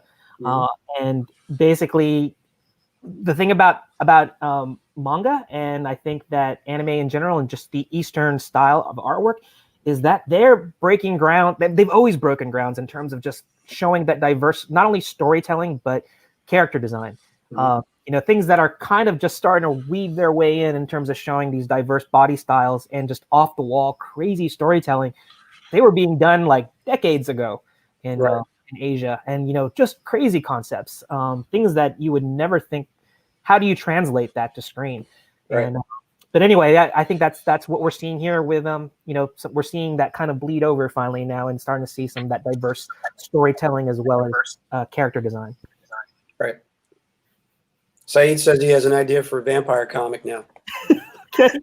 You guys have competition. That would inspire you. No competition with that. Everybody's got their own version of vampires, and everything else. Right. I meant that in a healthy way. It's a healthy. Just put your own spin on it. Whatever you do, I don't care who's out there, but whatever you do, make it yours. Mm-hmm. That'll make it more interesting because there's nobody like you that sees things like you. Right. And it's right. And it's the more people that are in the genre to like add to it, that just adds variety. That adds new blood. I'm going to say vampire. Yeah. It's new blood. New blood in the vampire community. Right. Yeah. Which is very tough to talk to the vampire community. Yeah, because they have. Yeah, I imagine that you probably had that challenge. Both of you, you know that they're. I think that the just like with any passionate group, that they have like ideas in terms of what a vampire should be. So you kind of like ride that fine line in terms of like if you want to break new ground in the storytelling, like introduce a new element, is it going to be accepted, or is it conventional, or is it, and when you go in unconventional, are you going to like alienate your base, type thing? So talk about that. Well, I'm lucky. I mean, I think the people that like my comic are just generally, horror fans, but also comic fans. Mm-hmm. Some of them I think are hardcore vampire people, so I'll hear from them on occasion. But I joined different groups in order to promote the Kickstarter. And one of them was, a good number of vampire groups. And it runs the gamut from people who want me to turn them into vampires to people that don't want to talk to you at all. So they're a tough crowd, the hardcore method vampire people. They're tough. But, they're fun when they get out, I'm sure. Marius says, I think that what indie comics have to do, I think that's what indie comics have to do, and I think that's what a lot of us are doing, shifting the tides. And I think that what would help us is not just pulling from uncommon tropes, but also from the greats of old, in the sense that we're not really remaking, but we're putting to the forefront the principles which made past works so great and help it elevate what we do, like the Renaissance, Romantic, Baroque, and Gothic approaches to art. Oh my God! And writing and everything else. Well, that's that's a real mouthful. Well said. Yeah, really.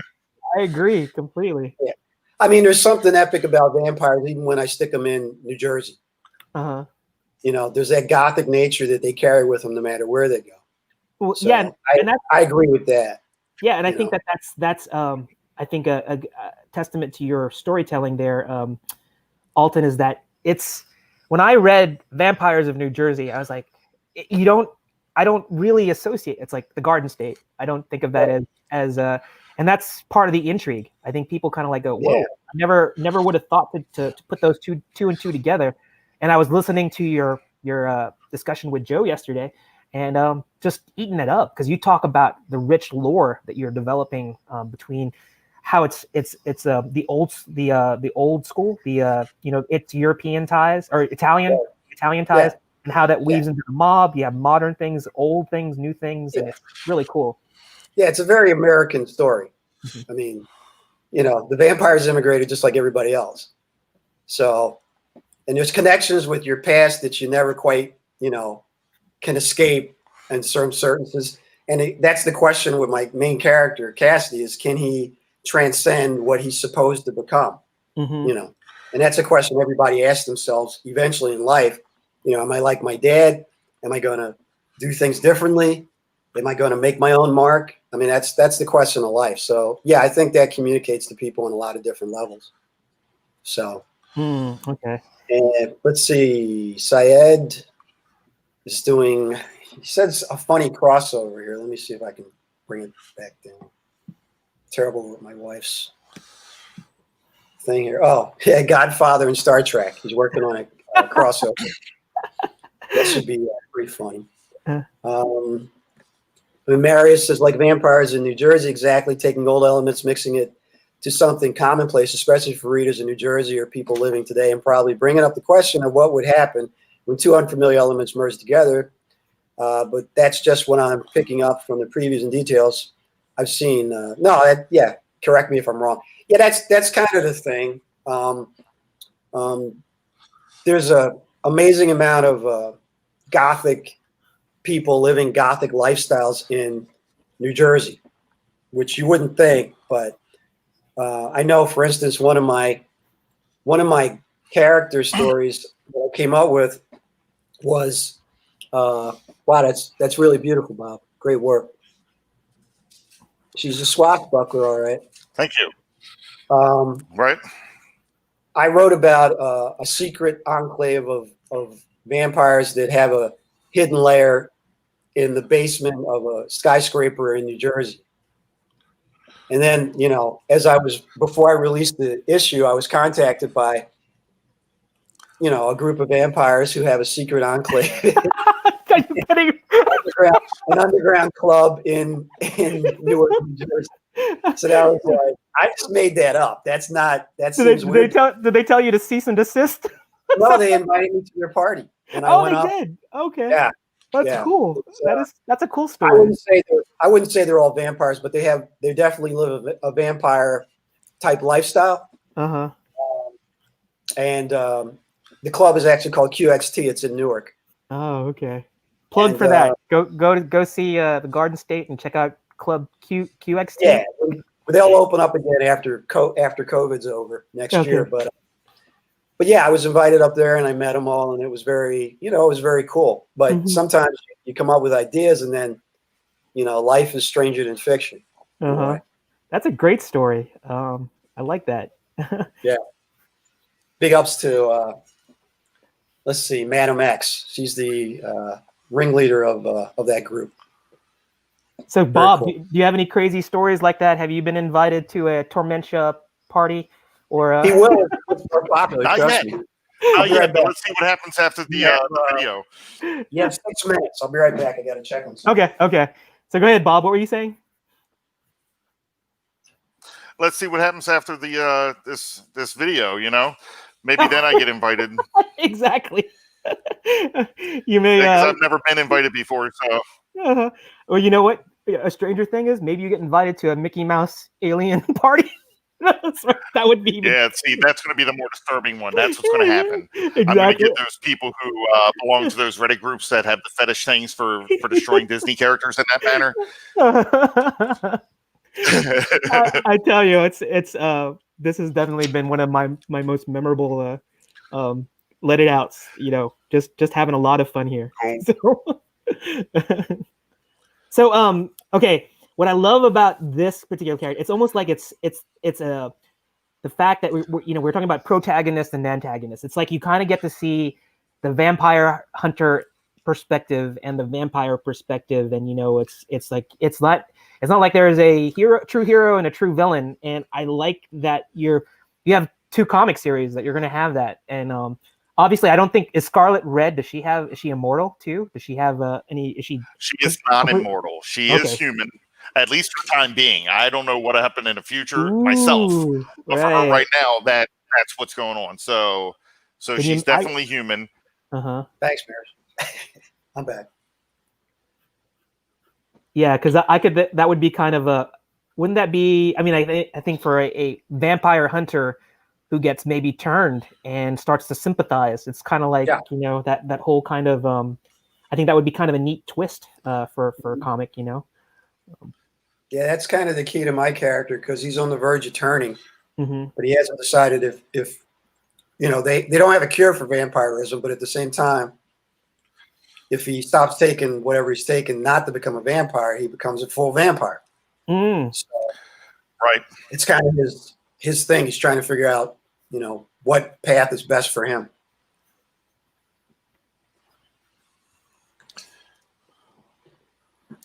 So I know that you can't. I don't want to spoil anything in terms of like what you may be doing with Scarlet Red, but what else can you tell us a little bit about her in terms of her background, or what would intrigue people? Okay, so she comes from a town that pretty much you could just say is like Transylvania, because this is where these classic monsters or whatever live, these vampires, the undead, and such. She grew up there. Her family was killed by a vampire. hence her hatred for the undead. Okay. Right. And why she will go out of her way to take them out. So that should give you a little, something about her right there. Mm-hmm. Right. Very cool. Bit of a drinker. While she looks like she's having fun, it's actually to try to cover up the sorrow that she goes through every day. Right. Yes, I was actually going to ask you about that because, obviously she's smart. She has like not a smirk, but she's not definitely. She doesn't have that. I thought I was kind of drawn to that fact that she doesn't have that, like, I'm a vampire hunter, therefore I got to be like super looking tough. Aside from her unique body type that you don't typically associate with vampire hunter, she's smiling too. It's like. Is there like you mentioned that it's hiding something, so I guess she okay, well, that's her facade. That's her hiding, what's going on inside and everything. She doesn't want anybody to know her weakness, so she always comes off as somebody who doesn't look like she's affected. She's got the great poker face, right? Saeed says it's interesting that having characters that have a mix of protagonist and antagonist. Which I think that's Go ahead.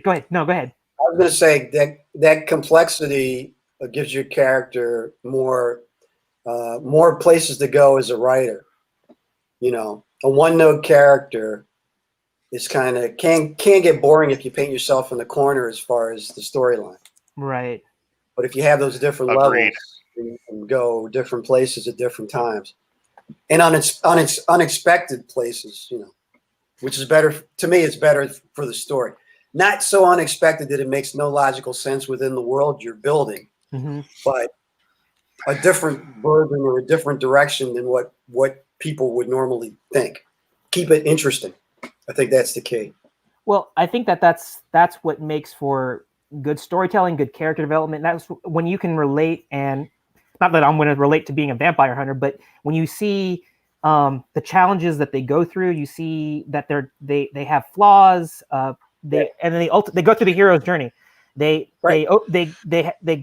have a challenge, they go through it, they experience tragedy, and then they rise above it. And I think that's what's kind of missing with some of the, we're talking about Disney, we're talking about, I think that lack of hero's journey. It's like all of a sudden a character that's been introduced is OP, overpowered. They don't go through any challenge. They don't get beat down. They don't experience. They're already like perfect. And I don't mind that per se, in the sense like afterwards that you see that they become like Superman. He's already like he already has an established lore and he's like super powerful. Yeah. How do you reinvent that type thing? That was actually my complaint with. I'm not going to go as far as most people go with the Star Wars movies. That was my kind of complaint with the Rey character was, nothing's ever going to happen to Rey, so then there's no drama. Consequence. There's no consequence. Right. With Luke, you always felt Luke was like 10 seconds from getting totally killed. Yes. Right up until the last movie. That's true. And that invested you in the character. So stop, hammer down. No, this is a warning. You got 5 minutes. 5 more minutes. All right. Let me restart it for 5 minutes. Don't know what I can do in 5 more minutes, but well. Yeah, let's do it. If I had written the new Star Wars movies, Rey would have died. That's all I'm saying. Because I think it's more interesting at the end if Rey dies and what's his name lives. Finn. Han Solo's kid. Yeah. Well, I would have liked. What I kind of was like disappointed is the development of Finn. I thought they kind of put Finn out there like he's going to be something more. And, that's a writer's and executive decision not to develop the character. Okay, so you didn't have a problem with that they kind of like. Yeah, you're right. Finn had a lot of potential to be an equal partner in the storyline. Right. But at some point, they made a conscious decision to only focus on 2 characters, which they could have done with the original Star Wars. They could have said it's Luke and Leia's story, and that's it.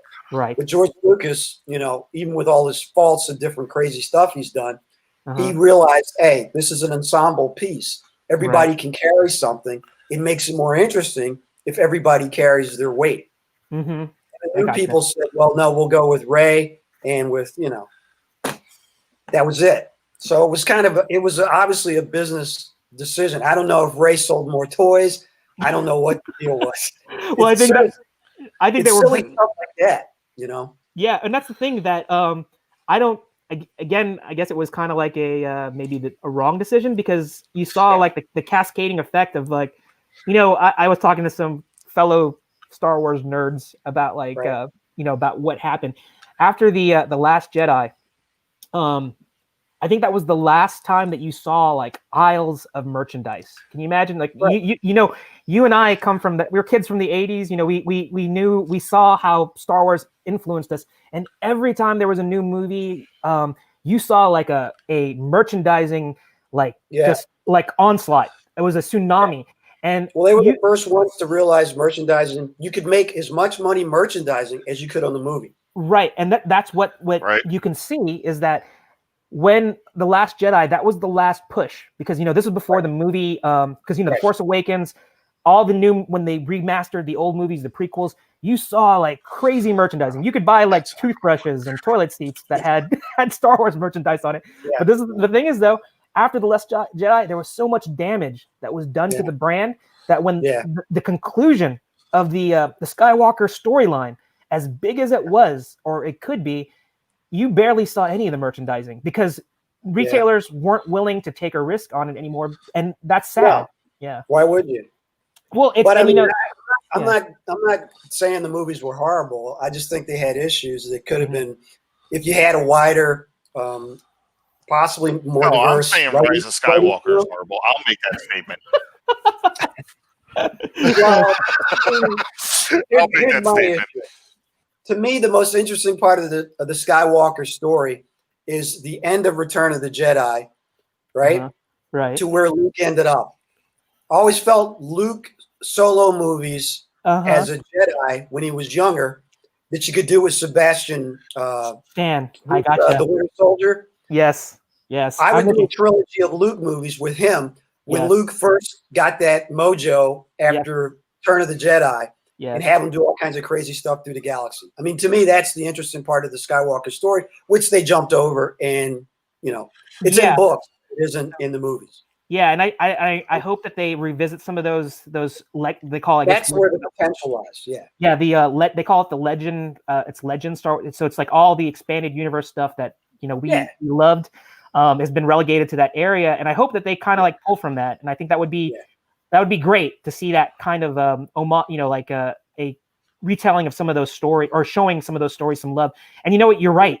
We never got to see like the Jedi potential. In terms Luke of like in his prime, man. We were all ready for it. And you know After Return of the Jedi, when he saved Leia and he was so sure of himself at the beginning of Return of the Jedi, we were like, that's Luke. He finally arrived. Yeah. But the potential for that character, as it was then, has never been realized. And you know what? Some cool movies that way. If they do it, I think what we got a preview of what what we had in our mind, what the Jedis could do when we watched. Did you watch the Clone Wars, the cartoon? My kids were totally into that, and they didn't like Star Wars at all before the Clone Wars came on. They were like so into it. Yeah, I liked what they did with Ahsoka. That's a great story of a character to being developed over time. Right. Strong female lead, and in that last season. You got to see her. This is how you envision Jedi being. I mean, just she was doing all sorts of crazy acrobatics and just it's a dream realized. And that's what I want to see with Luke. They mess with you. They tell you this is what it could be, and then you follow it to there. And then when you get there, it's not what they. You know what I mean? They never push the potential. Yeah. People should. They should take that from. Oh, there you go. Cameras down. Oh. But wow, who's you fighting there, Bob? Yeah, let's look at this. You know what? Random vampire. I just decided to start throwing some other stuff in. I guess I overshot the mark with like hold on, I'll zoom out a sec. No, this is great. This is like showing how fast he is. He's actually drawn Scarlet Red here, and he's introducing another character already. Yeah. Well, it's his character, Jerel. Come on. Well, I'm just saying that it's awesome. It's like a walk in the park for him. I mean, it's beautiful work. Yeah. Who's this? Is this? It's just random vampire. I was like, I was going to put like 3 or 4 of them in there if I had the time. I don't know. 20 minutes seemed so much longer than 15. So I was like, maybe I can get a lot done. I don't know. Yeah, you're all done with the 15. Now you're like, wow, I got an extra 5. I'll throw somebody else in there. I know. Well, you had me. I was just geeking out with Alton about Star Wars stuff, and you know, we were talking about it's just so nice to have this. See, this is what I'm talking about on Let It Out. Is that we were talking about female leads. We were talking about pop culture and how Star Wars being one of them, and just seeing how this is the kind of conversation that you have with your friends, and I find it awesome. I feel totally Bob. It's great to see this kind of interaction, and I love this artwork. Just incredible. This is what you can expect in just 15, 20 minutes. Just incredible stuff. Joe did have some people had some comments. Okay. We were talking about female leads. Joe feels his complaint is the modern female lead role is written more like an action hero, like Stallone or Arnold. And that's cool for an action movie, but not interesting in sci-fi fantasy story. Well, the only one I'll point out is Ripley. Ripley's been absolutely a complex character, even though the movies haven't always worked. Mm-hmm.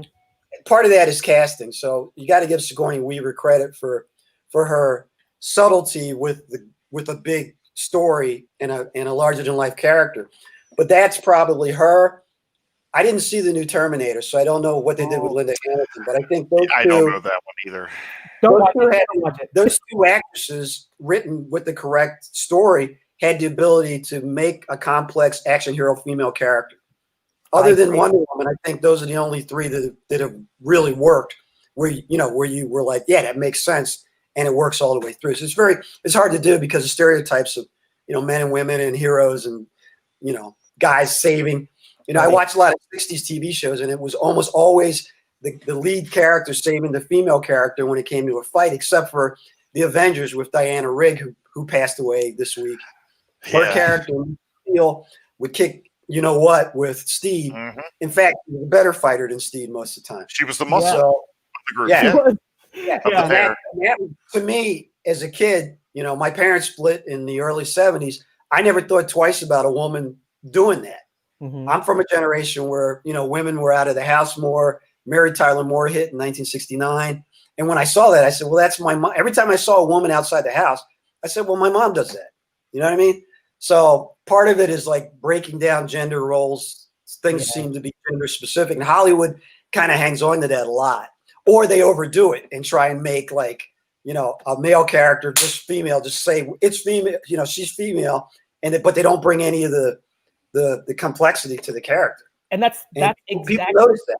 Yeah, and that's it's funny that you talk about that because Hollywood did do that in the 80s, and then it's like they regressed. You talk about the writers came in. Yeah, because you talk about this, Cameron introducing. Actually, it was Ridley Scott with Sigourney Weaver and Aliens, and then you have the next level with Cameron doing Sigourney. How Ripley evolved in Aliens. Yeah. But you also mentioned, even before that, Linda Hamilton's character in Terminator. Right. Obviously, you have Schwarzenegger. He's impressive as the Terminator. But you have Michael Biehn, coming back there to great actor. Coming back there, he's supposed to be there to rescue her. And she's the damsel in distress. But at the end, she becomes the strong female lead. She is broken down. She's running for her life. And then Cameron in Terminator 2, you see the evolution of this character, and it feels organic. It feels like that's the hero's journey. It doesn't feel forced. You see that she's grown from that. And I think that's the good storytelling that both of you guys are doing, is that you're thinking beyond just the superficial, the complexity of their backstory. That you're talking, Bob, about the tragedy of being a vampire. It's not all glamour, and you talk about, and then Alton talking about vampires, the merging of the old style and the new style, and coming together in, of all places, New Jersey, with a mob theme. I mean, it's like these are the new. Well, the weirdest thing, Jerel, when I, like I said, I hung out at these alternative clubs with goths in the 90s and everything, and my roommate was kind of a goth in college, and then I married somebody actually from a town that was made in the 12th century in Europe. So then I go to Europe, and I'm thinking I'm going to see all these goths. Well, obviously, it's not like everybody's gothic, but you have really ancient stuff everywhere. But it's I actually feel like I met more goths here in the U.S. than I met over in Europe, because it's a lifestyle thing. It's you know, this is how I feel about things. Right. You know, but yeah. This is what I'm gonna say it, and I'll say it. I've said it before, and I'll say it again. This is what you get from the indie scene. I love this type of storytelling and this type of artwork that I think sometimes. I mean, I'm not to take away from any of the pros that are on those the bigger companies, stuff like that, but there's a quality here. There's a passion. There's a voice that needs to be told. I mean, needs to be told and needs to be seen, and that's why I love what we're doing here at Comics Cast, because I get to have guys like you, guys, gals, anybody, if they want to, if they have a story they want to tell, they want to share their passion, and in the old, before the pandemic, and even before, it was so hard to get that kind of exposure. And I tell you, I am eating this up. It's so fun to see this, to hear this from you guys, the creators, and eating. All right, Jerel, what do you got? You trying to get out of showing us your picture? I know. I've been waiting the whole time. I feel like you're stalling, dude. I wasn't going to let him get away. Yeah, you're going to be like, this goes over. Okay, you got me. I was going to click the end show right now. But you know what? I'm going to distract for just another moment, because I want to. I got a little alert here, and this is going to be a something that I'm so pleased to welcome back to one of our original Comics Cast founders back on the scene. You all have, Alton knows her. She's don't tell me her. No, I'm gonna let her. It is her, and I want you to welcome back to our, to the Comics Cast scene. It's my pleasure to have Faye. Welcome back. So Faye has been Magical Faye. We all have, this is a labor of love. We do this not for any monetary gain, not for, we're not getting paid for any of this stuff, because we do this because we love it. And, life happens, we have challenges, we have, obligations that we got to take care of. And Faye had to take some time off because she had things that she needed to pursue. And we respect that. We understand she's a talented artist and in her own right. And she just needed to take some time away. She's never been not a part of Comics Cast. We love her, and we're glad to have her back. So Faye, welcome to the show, and I'm sure you're going to just gush over this great artwork that we have with Bob and Alton. So please. I love it. Yeah, I had to, obviously, like Jerel said, I think I'm lagging a bit. Sorry if I'm lagging, but I had to go away for a bit, sort out some university stuff, some life stuff, some health stuff, and focus on that for a bit. But I'm so happy to be back, and I'm so happy to see you guys. And the art is absolutely incredible. I've been watching the entire show, and yeah, I'm just super excited to be back. Can you hear me and see me okay? Because I've not done a test run. Oh yeah, great. Cool. All right. Okay. Yeah. Awesome. Yeah, I've been fangirling the entire time and just trying to get involved like I'm there. But I thought, you know what? I'm just gonna come on and say hi. It'd be rude not to. Well, let me. While we have you here on the show, I would like you to kind of like give your. I mean, she's been a host of our show. She's a talented artist in her own right. We were talking about female leads, and we have these strong female characters that original characters that Bob has created. And, we were talking about stereotypes and idealization. So I would love to hear your perspective on Bob's characters here. I mean, what did you think? I mean, you heard some of our discussion as a talented female artist in her own right. What do you think about this? Do you think this gives a good representation of that diversity of storytelling and as well as art? What do you think about that? Yeah, of course, art's subjective, you can do whatever you want in the comic world. And I think that's why so many people are drawn to it, is you can put whatever you want in that world because it's your world that you're creating. But I think the only issue I have sometimes is when the figure detracts from the storyline. And when you're obviously learning to do anatomy, you have to learn how to do the real before you can do the surreal. And I think people just go straight in for the surreal. And it comes across as bad taste. I don't know whether they intend to do that sometimes when I see it on certain pages and comics and stuff, and it's like, if you want to read a story about boobs, there's stuff out there. You know, if you want to look at boobs, you can go do that. I'm not against anybody looking at them. I love boobs. Everybody loves boobs.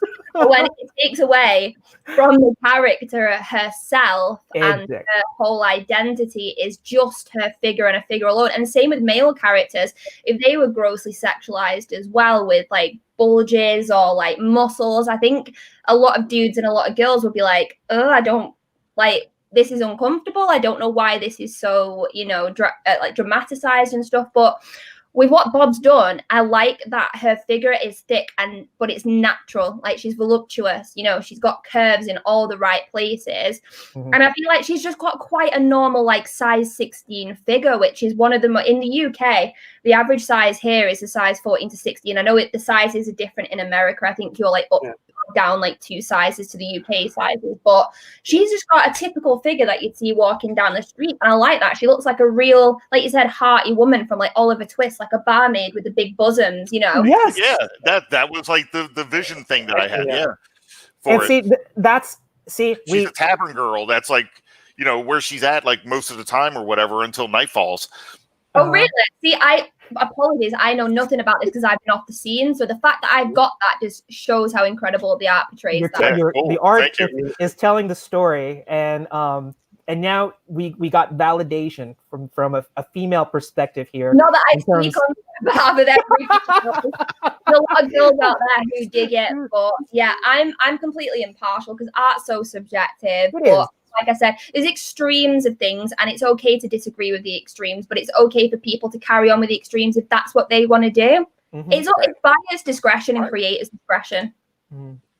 Yeah, I couldn't agree more. And Bob, I value Faye's opinion tremendously, and for her to speak so highly of your character designs, that just goes to show that's I put a lot into them. It's testament to like your good visual storytelling, you know, good character design, and I encourage everybody to be on the lookout for Bob's works. You know, it's a pleasure to showcase all these things, and I know that they're gonna harp on me for I'm trying to get away from it, but you know, I'm just gonna go ahead and show my art piece real quickly, and then we're gonna like close out the show. But so let me go ahead and get this up here. So I want to see yours. Well, this set the clock. We've got 20 minutes to talk about this. Yeah, so this is my version. It's awesome, dude. It's awesome. It's beautiful. Yeah, it's great work. I know I put a lot of lace on her. I just wanted to do something I thought was unique that you didn't see in a lot of things. Uh-huh. So like with that detail, you know, especially trying to do it again in like 20 minutes,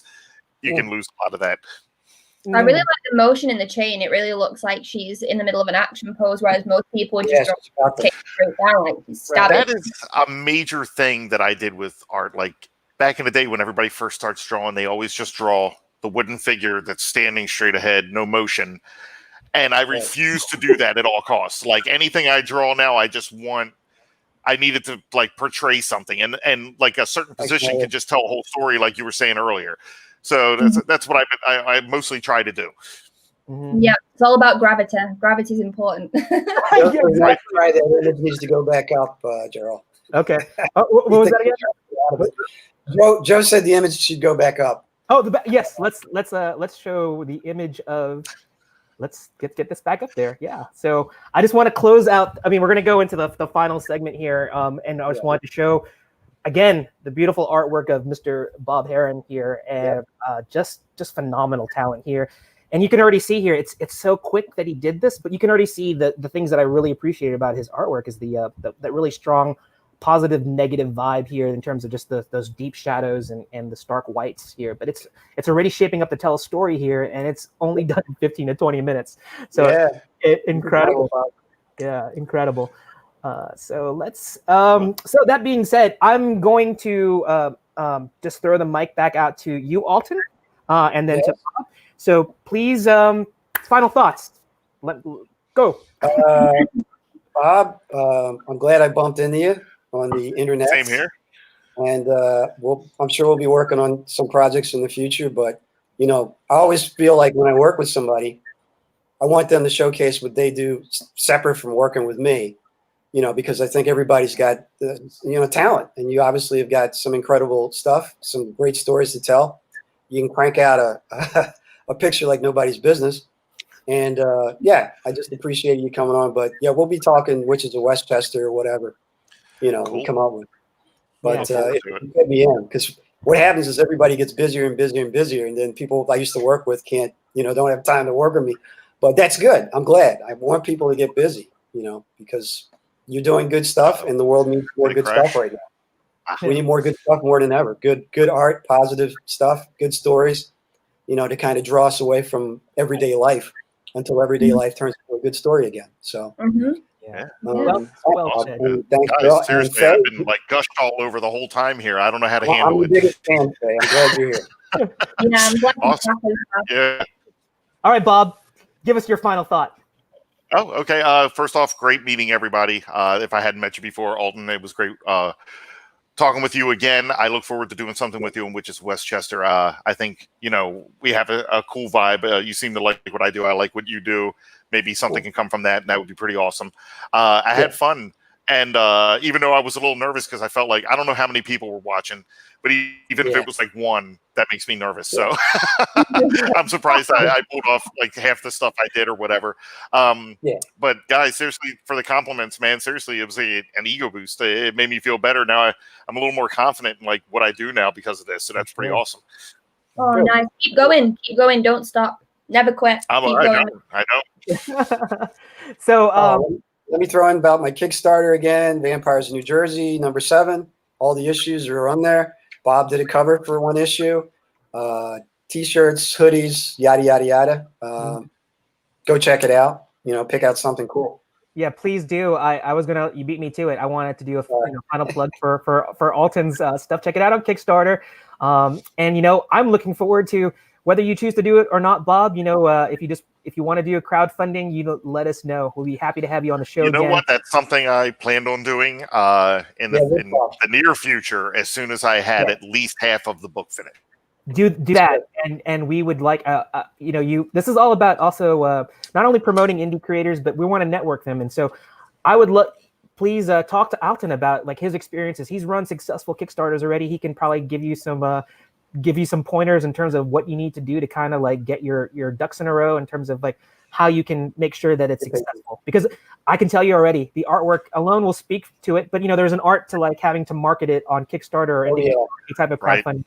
And Alton's story he's actually even he's quite the hustler in terms of like actually doing the grassroots effort in terms of like going down to actual places to sell his stuff. And I think that's something that can be said for any artist that's up and coming. When it's time to like get your stuff out there, nothing works like going and they call it pressing the flesh, I guess. It's kind of like meeting and greeting and just interacting. I think that with social media, it can be easy to just hope that you go viral, but sometimes it just means talking to people, getting your book or your art in people's faces, and then putting your face with that artwork so that they know who you are, where you come from. And that's why I like this whole format, because we get to see your art, we get to see your face, and we know you're human, and you're not just some person floating around the ether. Exactly. I love that. And it's so I'm going to close it out with what we normally do, which is a plug for our a charity partner that we work with. So let me pull up one more last look here of how you can get in touch with Bob. But let's go to here. And so our charity partner is Golden Fight. And let me go to their website real quick. And Golden Fight is one of those, I can't stress what kind of organization they are in terms of what they do for the community and for a community that has sick families that have sick children, often with very terminal diseases and the challenges that they all face, particularly financial. So let me pull up their website, and I want to get to a certain point here. And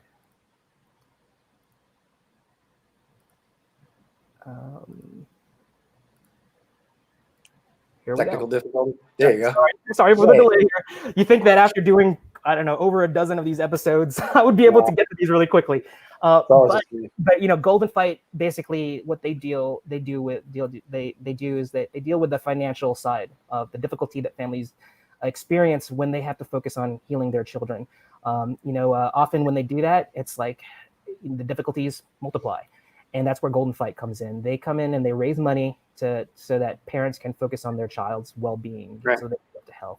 And I often use the word is that they're small enough and big enough. They're small enough in the sense that they're not this huge organization with this nationwide coverage. They're very localized. In fact, they're in the Mid-Atlantic region. I think it's Delaware, Maryland, Virginia, DC. They focus in this area. That's small enough, big enough in terms of they have a really big heart. They can basically, by doing a very targeted, focused approach, they can say with pride that 98% of their funds that they raise go to the families. That 2% it just covers like administrative things or things. I think a lot of the leadership doesn't even take any type of salary. They're strictly volunteers. In fact, they've experienced what a lot of families that they're helping out have gone through. So I encourage everybody to check out Golden Fight. If it's within your means, or if you feel like you can do that. This is an honorable, very legit charity where you can be rest assured that your money is going to a good cause. So that's all I'm going to say about that. I don't want to cause anybody cry because I might cry myself here, like looking at some of these very touching photographs of people that they've touched. So let me stop screen here. Okay, so I'm going to actually break Faye into getting back to her co-hosting duties here, and I want to welcome her back. And I'm going to let her close out the show. Before she closes it out, I want to say thank you to both you and Alton and Bob. It's been a treat. I really enjoyed this. Had so much fun, and I would never in my wildest dreams think that I would be doing Mickey Mouse with a chest burster coming out of his chest. Yeah, if you guys want to murder more Disney characters in a future episode, I'm for it. Okay. So I had so much fun. I thank you so much. So Faye, take us out. Wow, you put me on the spot here. No pressure. But yeah, obviously, just to echo what Jerel said, thank you to Alton and Bob. Absolutely amazing, as always. And I'm always for a Disney massacre. It's always fun. Thank you to everybody who's been commenting. The stream's been so active. Like, obviously, I've been off here for a while, but the traction that we seem to be getting here, we're building a family, we're building a community. And it's just such a positive, nice place. And I'm so happy to be back. It's so freeing to be here and just soaking all these lovely vibes. So thanks everybody that's commented, that's liked, that's shared, that's joined in, and hopefully see you on the next show. I actually don't know when that is because I've literally come back yesterday, so hopefully I'll be back within the next couple of weeks on the Artist Roundtable and maybe my drink and draw. Who knows? It's all in the pipeline, so stay tuned for the updates. But Jerel, when are we on next? Yeah, we're gonna keep it a little bit close to the chest. Because we're gonna work out the details in terms of like when Faye. I just know that I would have her on every show, and we would like to do that. And I think that you had a lot of fans here, and you were an integral part of Comics Cast. And I think that just goes to show in terms of like you just able to hop in here and be able to interact with our guests. And it was so, like I said, it's a pleasure to meet all of you guys and to have you on the show. We're looking forward to seeing more from both of you, and of course. Faye, when we're gonna see all that stuff. So all about the love here at Comics Cast for independent creators. Yes, it's all about the love for independent creators and their creations. Please check out Alton's. We're pointing now. I'm looking at everybody's fingers. I'm like, what do I say? I can't multitask. But anyway, I just look Can for I reach all that. over? Oh nope, that didn't work. See, okay. All right, so much fun. Thank you so much. We will keep on drawing. We will see you next weekend or every weekend. We'll see you on Comics Cast. So love you all. Catch you later. All right, bye bye. Thanks, everybody. See ya. Bye.